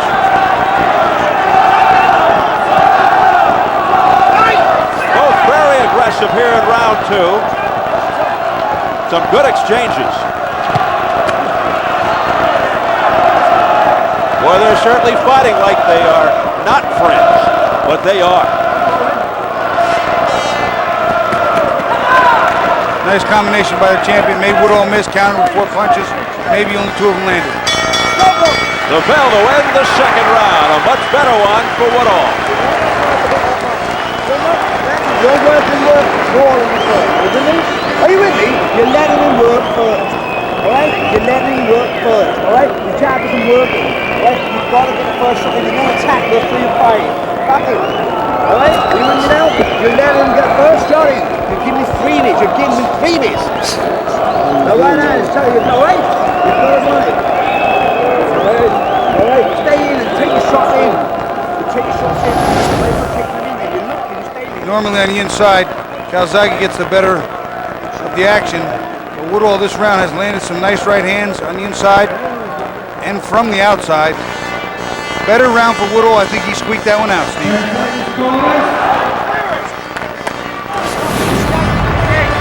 A trickle of blood appearing from Woodhall's nose at 2:30 of round 2, a round which he probably won on the judges' scorecards. Calzaghe's corner, they said you got to work him behind the jab. Stop letting him work first. Working behind the jab, imperative. Woodhall's had 2 operations on his right elbow. One before the Keith Holmes fight in '96 and one after it. If he throws from long range, he can damage the elbow again, so he has to get in close, almost with the elbow bent to be effective. There's a good straight right to the jaw by Woodhall.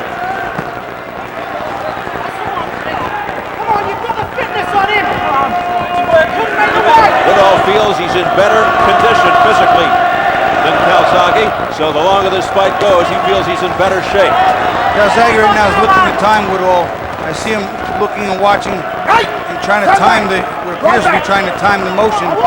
And so far, a little less action from the champion, looking for something. Calzaghe's peppering the head of Woodhall.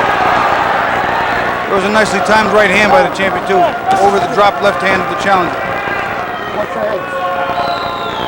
Heads will come together under these circumstances. Give your punches up, son. Woodhall being warned by the referee, Roy Francis, to keep the punches up. It was nearly a low blow with the right uppercut. Here's a good right hand, a stiff right to the neck by Woodhall. Woodhall not known for his power, more of a boxer. 26-2 with 16 knockouts. Calzaghe undefeated, 29-0, 24 by KO. Right now at this range, while Calzaghe stays outside, Woodhall is more effective. Once he gets inside, it's all Calzaghe. Woodhall was stunned at the 52-second mark of round 1, but then able to pull it together. Less than a minute in round 3.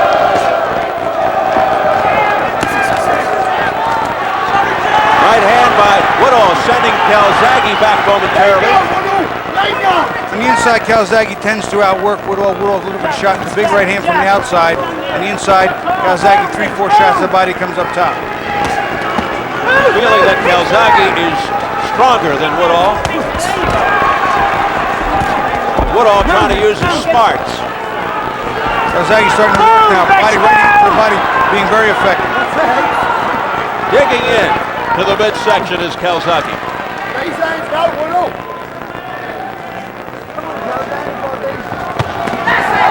Good right hand off the top of the head by Calzaghe. Final seconds, round 3.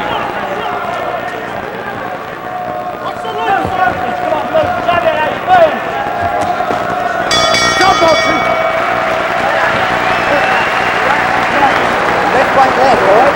Are you with me? Are you with me? Careful now, all right? Good round. Are you with me? Round 2, that's not very big, all right? Are you with me? Throw your combinations. Are you with me? Say your combinations. You're doing him underneath. Sit. Blowing like a bastard. Will you sit on your shot a bit more? All right? Sit on your shot a bit more, John. Your right hand, you leave him alone. You throw your right hand, you go straight.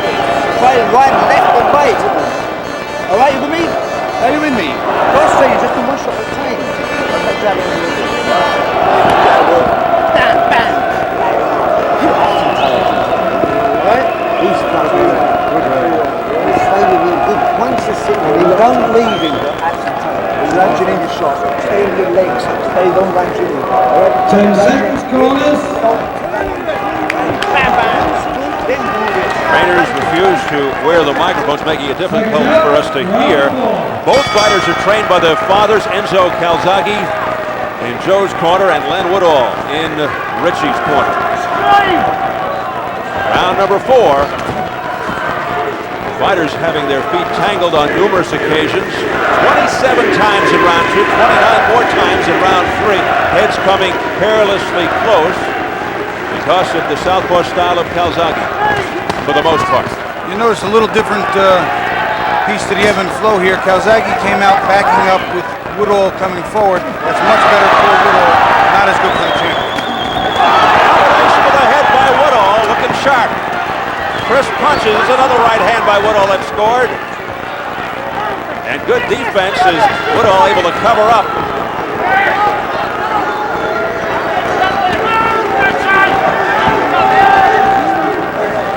Woodhall looking a lot more confident since a very rugged first round.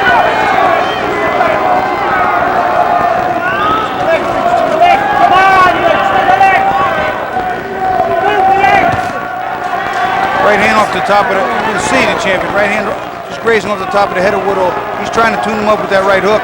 There again, he misses, but he needs to come forward. He cannot let Woodhall dictate the pace and the distance. That's not good for the champion. Both very intelligent fighters, but it looks like Woodhall has made the proper adjustments.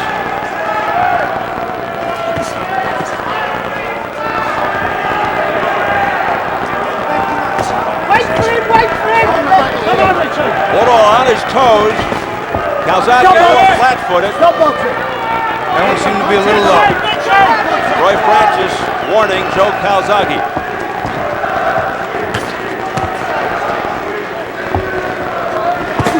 Woodhall wears the trunks up high. Go, Woodhall, let him out.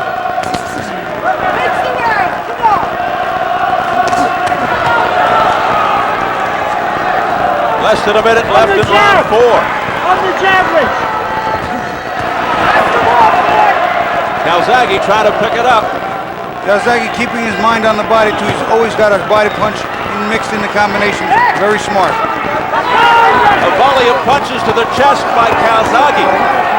Woodhall bouncing off the ropes. Not a very bright thing to do there. Could walk right into a shot. Trapped against the ropes there. Able to spin away is Woodhall.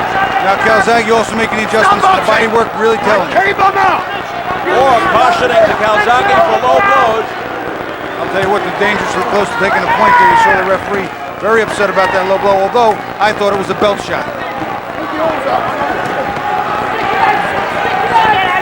The aggression rages on as they continue to trade.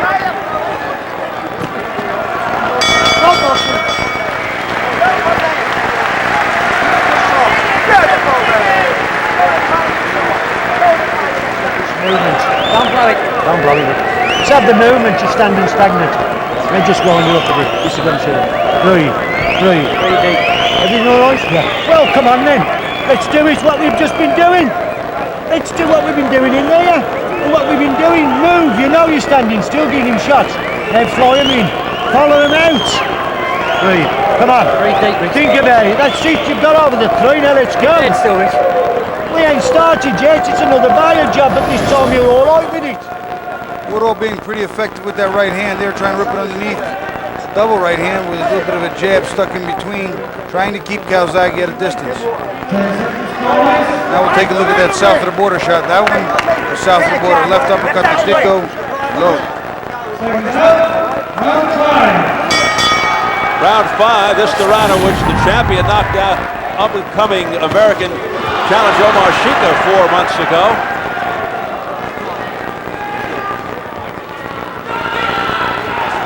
But that was a totally different kind of fight for Calzaghe. Oh, beautiful right uppercut by Woodhall on the chin of Calzaghe. Very sharp and accurate punch. Woodhall's nose bloody, but he's the one landing.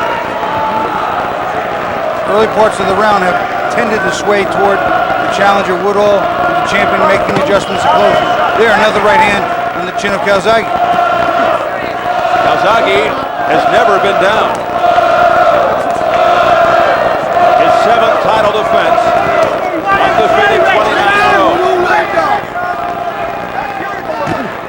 nice straight left hand by the champion. And I think what happens is in the beginning of the round, when Woodhall is not forced to run and move and get out of the way, he gets outworked as the end of the round comes, and Calzaghe turns it on.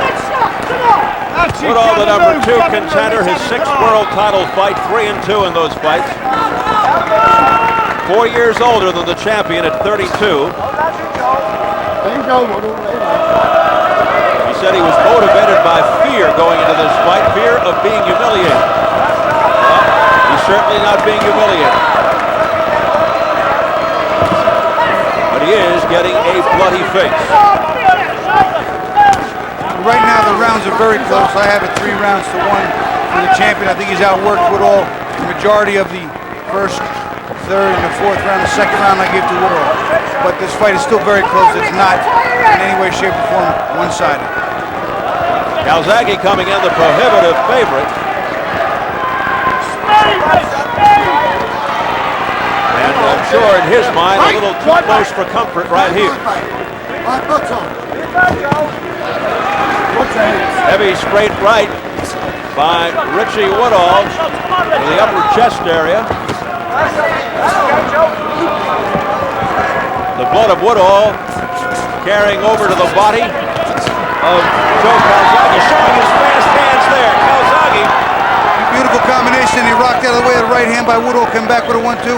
Really looking effective. And again, some punches and bunches making the difference. But if they're willing to trade like this, you may have to give the upper hand to the champion.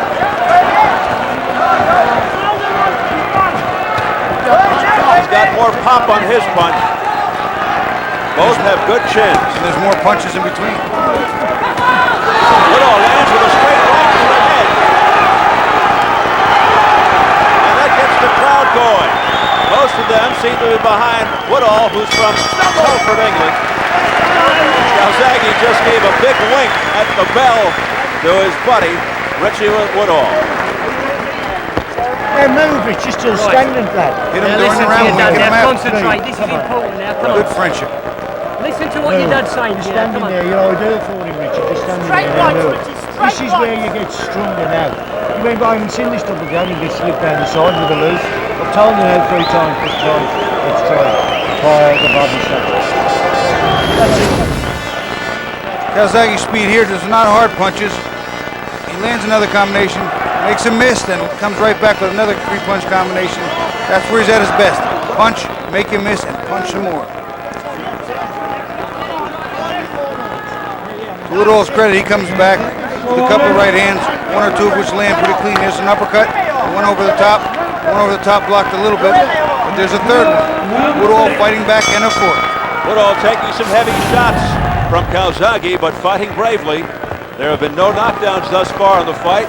Woodhall's nose was bloodied in round 2. Blood began to flow more freely from his forehead in round 5. It is now the 6th. Scheduled for 12 for the WBO 168-pound title. Calzaghe has had difficulty staying at this weight. You could almost see Woodhall trying to wind up that right uppercut. You could almost see him telegraphing. He was leaning with his shoulder, almost turning the punch out before Calzaghe came in. Come on, Richie, work it in! Right back, back. You may notice on Woodhall's trunks on the lower right side there, the initials. They're for Nicky Grace, a former fighter, good friend of his, killed in a car crash at the age of 26. Woodhall took his world title belt to Grace's grave after he became champion and sometimes goes on his training runs up by the cemetery. He wants to bring another championship belt up to the grave if he can beat Calzaghe. Pace slowed down a little bit here. Some of that cat and mouse chess game ensuing. Neither fighter taking a big lead here, worrying on the counters. Right hand was blocked by Woodhall. Woodhall comes smacking back with a left-right combination to the head. Probably the best combination so far for Woodhall.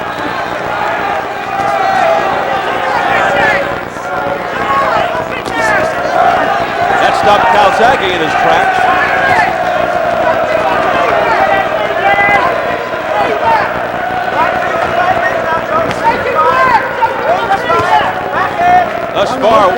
rising to the occasion, I'd have to say. He's fighting well. He needs to be a little bit more busy, but this fight is still pretty close. Punches up. Keep him up. Roy Francis staring down Richie Woodhall. Keep those punches up, he said. So those punches are a little too light, a little too slappy. Champion has better artillery than he's using right now. 24 of his 29 wins by knockout. Pitch the round now. He downed Chris Eubanks seconds in with a left hook to the jaw in his title victory here in Sheffield. The right uppercut was deflected by Calzaghe. Calzaghe throwing more one at a time than he had in the earlier rounds, and it's showing because Woodhall is able to time him and tie him up. It's a close fight here in Sheffield, England, in our main event for the WBO Super Middleweight Championship. The heavily favored champion Joe Calzaghe from Wales against Telford, England's Richie Woodhall. Crowd of about 5,000 on hand to see it. Right here. Give it a drink, He's tired now. He's all round. As soon as you get the target, move and come again. Let him chase us now. This is where he's sticking to his time now. Very deep. Alright, you let him off that way. You took the rest. Alright? Don't let him get a rest. Alright? Don't forget. Are you ready? 10 seconds, corners. An even fight thus far between these two friends. Bobby Chick, how do you see it unofficially? Unofficially 4-2 for the champion. I think Calzaghe's outworked him the majority of the rounds, but Woodhall not going anywhere just yet. Pretty clean fight except for a couple of low blows here and there. Good action between these two 168-pounders. You saw it right now. Champion come out with a little more purpose. Figure he probably lost that last round. I gave the last round to Woodhall. Also, he stopped working the body in the last round. Also, could be very telling. So we're at the halfway point of this championship fight. Mike, stand by. Again, Woodhall telling us that he felt the longer this fight would go, the better the advantage for him because he feels he's in better condition for whatever reason than Calzaghe. Hard right hand there by Woodhall to the head of Calzaghe. He ate that one. And he walked into a right hook counterpunch there too. Getting a little right hand happy is Woodhall. Not waiting, not timing, not setting it up. Woodhall said he learned from his losses to southpaws Marcus Beyer and Keith Holmes. He's showing that here against another lefty. Don't give him the time to rest.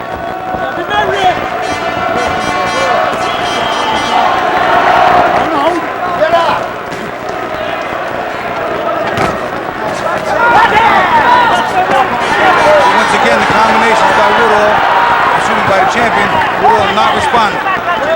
He responds there with a straight right hand to the Adam's apple. There's another right hand to the chest by Woodhall. He is just loading up now. Yeah, he's trying to get one of those right hands home. He's not throwing punches and bunches, not throwing nice combinations. But when that right hand lands, being effective. He better be careful not to open himself up to a return shot by Calzaghe.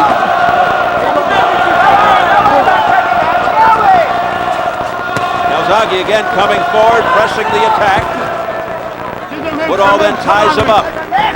Woodhall may be a bit tired right now, but he held him with a right hand that got the attention of the champion. Snapped the champion's head back with right hand and a left hook. And again, Calzaghe goes back to the body. That was perhaps the challenger's best punch of the night. Richie Woodhall. And now he's got Calzaghe backing up. Woodhall, very confident now, continues to march forward on the attack with 20 seconds left in the 7th. Now with Calzaghe pawing away ineffectively, Woodhall getting the better of Calzaghe.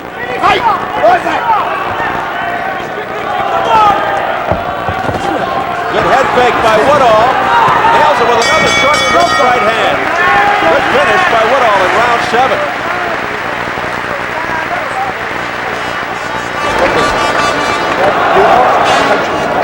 Just through the tree. You ask them that so you forget it. I want this to go for. What the hell you doing that? How can you do that? Okay, alright. Yeah, alright. It's great. Oh, one more thing. You're doing the show, yeah. Did you ask me a question, are you? Make sure you are. Make sure you are. Simple as that. Make sure you punch your one shot. It doesn't matter. You're not working enough. Right on the point, everybody, what you think you've done. Straight shots, you're not flying anything behind my tooth. Fall asleep. You ain't having off with him now. Show me some boxing what you've been doing. Now, come on, this is it now. This is your art now, move. Move to the left. Come on, Rick. Listen to me. Move to the left. Much drama in the two corners, a sense of urgency, more so in the Calzaghe corner. As we enter into round 8. The former champ's best punch thus far came at the 2:15 mark of round 7. Richie Woodhall, and it really opens up now. Woodhall's taking his shot right now. He feels that maybe the momentum's turned a little. He's closing the gap in rounds. This may be his place to make a move. Woodhall again dancing around on his toes. Stand back.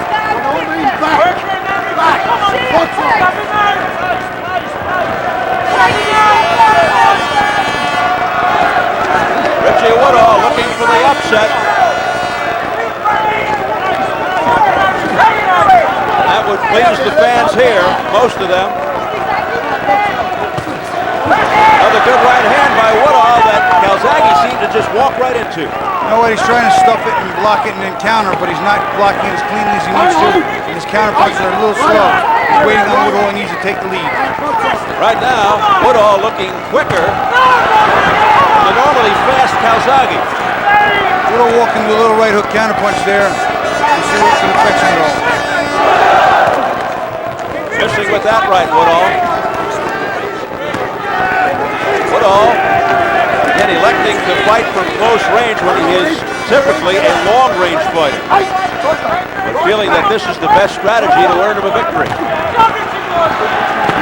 Good right uppercut to the jaw by Woodhall. And there's a nice jab by Woodhall. Stuffed a beautiful jab right in the chest. The champion opened up his hands, didn't block it, right down the middle. Great follow-up by the challenger, and then a beautiful elusive move and a countering shot by Woodhall. Woodhall looking as good as he has all night long. Woodhall really stepping it up here in round 8. Extremely confident. And Calzaghe looking a bit confused right now.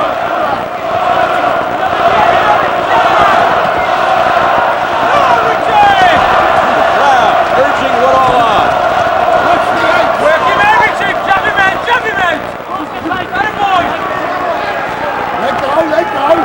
Pull out. Calzaghe's tired. Showing some signs of wear and tear, Steve. Not looking like he's getting early rounds, and yet Woodhall still looks reasonably crisp. And that's exactly what Woodhall said would happen. But here's Calzaghe on the attack now. Calzaghe hit him with good clean combination, followed up with second and third. Oh, that may have been a low one, and Woodhall staggers around. Yeah, Roy Francis tells Calzaghe to keep the punches up, but Woodhall continues, no stop. I'm a little confused there, Steve. If that was a clean low blow, it would have been a minimum of the third warning. I thought some time was warranted. Francis giving the champion perhaps a break there. The bell to end round 8. Big round for the challenger Woodhall. Come on, boy! Now you just get on as you just done. In 1 and 3, Rich. 1 and 3 was beautiful. And then you stood and had a look at your own work. Fire him in. Give him a drink, then. Give him a drink. Let him get his breath together. No, Let's have a bit of calm. Let him have a drink. Let him get himself together. Now, Richard. Enjoy him. Let him flow, Rich. Just let him flow. Don't hold him back. We've got it. Rich, listen. You ain't got to go up 1 gear this round. You've got to go up 2 Talk gears. Rich, you've got it in your legs and your lungs. All right, then, mate. Come on. Fast first. Fast in, fast out. Let's go inside the ropes and check out low blow action. We'll take a look. Joe Calzaghe going a little south of the border here in round 4. That uppercut right in the cup. Once again, south of the border in round 4, and consistently here in round 8, he comes underneath again, very close to losing a point.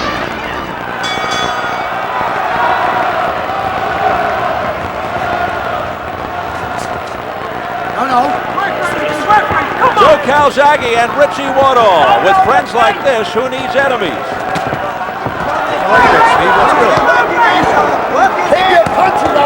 Calzaghe's unblemished record and his title may be in danger here tonight with just 4 rounds to go. Well, I have this fight evened up to 4-4, so we shall see. The last 4 rounds, including those 2 championship rounds, could be very telling. Come on! A lot of head movement by Woodhall.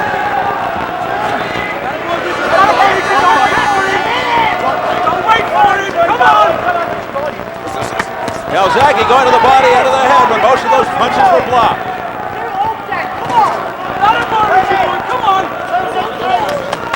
Calzaghe doing a lot of leaning now. Woodhall seems the sharper of the two. Woodhall's taking the lead with the long left hand and setting it up, but Calzaghe keeps trying to land that right hook, but he's just a split-second late on it. They come in and tie each other up. Calzaghe's got the 8th best KO percentage among champions, and he may need one here if this keeps up. Right hand, a crush by Woodhall that connected. Nice 1-2 by the champion, jab and a straight left hand. Right on Woodhall's nose. Woodhall missing with a wild right, countering left hand to the body by Calzaghe. Right hand to the head by Woodhall. And yet Calzaghe just hanging there, looking at him, daring him to throw a punch, and misses wildly with the right hook. Some furious exchanges. Now, Calzaghe going to the jab, following it up with the right hand. Funny thing is, Woodhall's becoming more and more one-dimensional. Jab and right hand, leaping with the right uppercut or overhand right, and yet Calzaghe's not making that little adjustment. This is a good time for him to just make that one little adjustment. Calzaghe showing some pretty good head. Right hand to the head by Woodhall. Calzaghe start talking to him. Calzaghe showing quite a chin. Does that look like a stinging straight right hand? Back comes Calzaghe with a combination to the head. Combinations are taking the lead still. One at a time, one at a time for Woodhall. Calzaghe with the combination.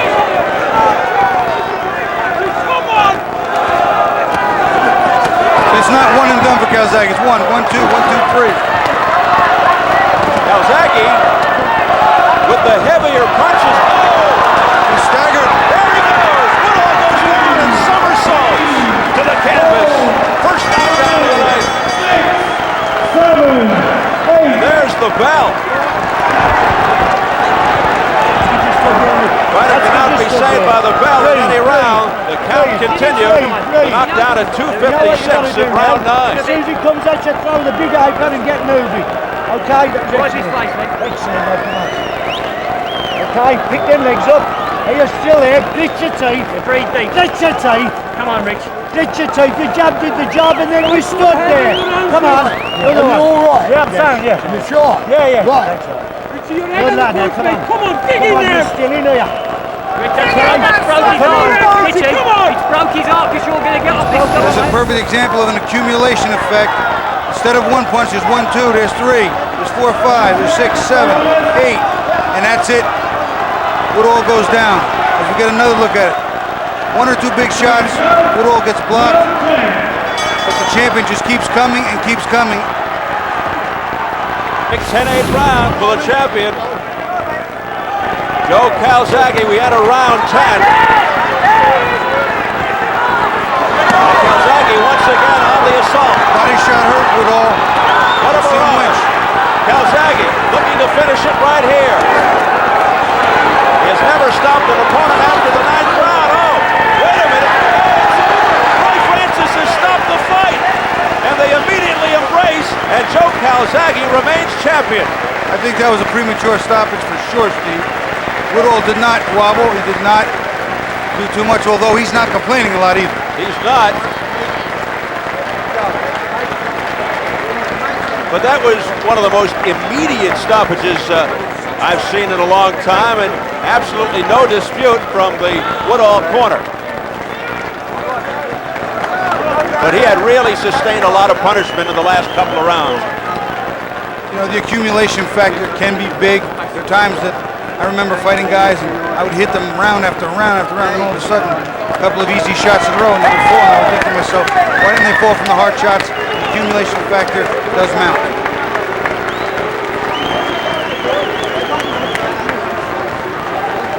Be interesting to see how the judges had it going into the 10th round. We'll try to accumulate the scorecards for you. We do know that one of the judges, John Coyle, had Calzaghe ahead 6-2 with 1 round even. Wow. He had Calzaghe ahead quite convincingly. I thought it was a lot closer. As did I. John Coyle from England, who refereed the Tyson Savarise fight. In any event, Calzaghe retains his title, his 7th successful title defense. We'll take a look at the knockdown.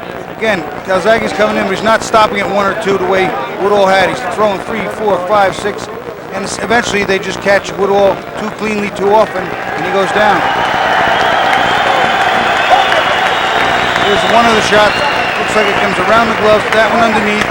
That one doesn't hit. That one gets to the top of the head. But again, accumulation. You get hit with enough of them, they will take their toll. Now we'll look at the stoppage. Calzaghe's on the offense, and I think that passive defense, although there you see Woodhall trying to come off there and fire right hand, so it wasn't completely passive. If you put your hands up and get passive like that, the referee's going to really look at it close, and he called it to a halt. Joe Calzaghe now 30-0 with 25 knockouts. Interesting how he immediately embraced his good friend Richie Woodhall. He just didn't want to punish him any further. So we're awaiting the official call from our classy ring announcer Jimmy Lennon Jr. TKO, 28 seconds of round number 10. The question now, speculation that Calzaghe could fight light heavyweight champion Roy Jones Jr. Stay tuned for that. We'll see if that occurs in the near future. Let's go to Jimmy Lennon Jr. right now. Ladies and gentlemen, we have the time of 28 seconds in round number 10. A referee in charge, Roy Francis, stops the contest. The winner by way of technical knockout, still undefeated and still the WBO super middleweight champion of the world, Joe Calzaghe. Joe Calzaghe, still the WBO super middleweight champion, joining Bruno Gerard, Davey Hilton Jr., who defeated Dingon Tobella last night, and Sven Otke as the 168-pound champions. It took until the 10th round, and Calzaghe applauding the name Richie Woodhall. Now they can finally go back to being friends again. That had to be tough. I think they went back to being friends immediately after the stoppage, straight into a hug. No question about it. We saw that. Very, very rapid embrace when Roy Francis stepped in to stop the fight. And now a little kiss on the cheek from Calzaghe to Woodhall. Just take a close look at the stoppage. Watch a lot of the punches. They don't really land. They're hitting hands. They're not really landing. They're not hard. They're pity-pat punches. And to his credit, Woodhall came off with the right hand, and the referee stopped it just as he was springing into action. And I think people will say good things about Woodhall after this fight. He fought very courageously and bravely against a very strong champion, Joe Calzaghe. From this vantage point, it seemed like a very close fight up until the stoppage. But the last couple of rounds, Joe Calzaghe was really damaging and punishing Richie Woodhall. Well, post-fight reaction coming up shortly, but first we want to remind you what's ahead in the near future on Showtime Championship Boxing. We kick off the new year January the 6th as 130-pound champion Joel Casamayor.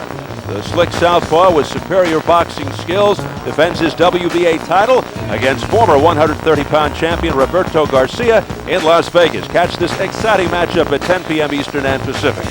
Then the following weekend, the charismatic Zab Judah defends his IBF junior welterweight title against Reggie Green. Also on that card, 2 members of the 2000 U.S. Olympic team, featherweight silver medalist Ricardo Juarez, super middleweight Jeff Lacey, as well as unbeaten 17-year-old super lightweight rising star Juan Diaz. That's on Saturday, January the 13th, also at 10 p.m. Eastern and Pacific. You can catch all these exciting bouts in the months ahead only on Showtime.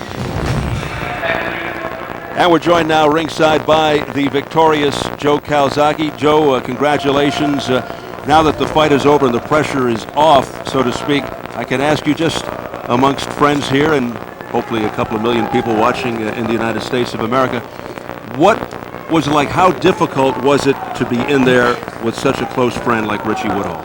Yeah, it was difficult, but like we said, we split personalities when you get in that ring. I admit I did find it a bit awkward to start with because Richie's an excellent boxer.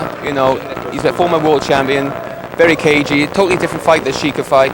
I knew that I had to look for Richie and counter punch him. I was made to miss a few times, but I showed my strength and my skill at the end to pull through. Were you surprised by anything that Woodhall did? No, it's pretty enough. I knew it was going to be a tough fight before I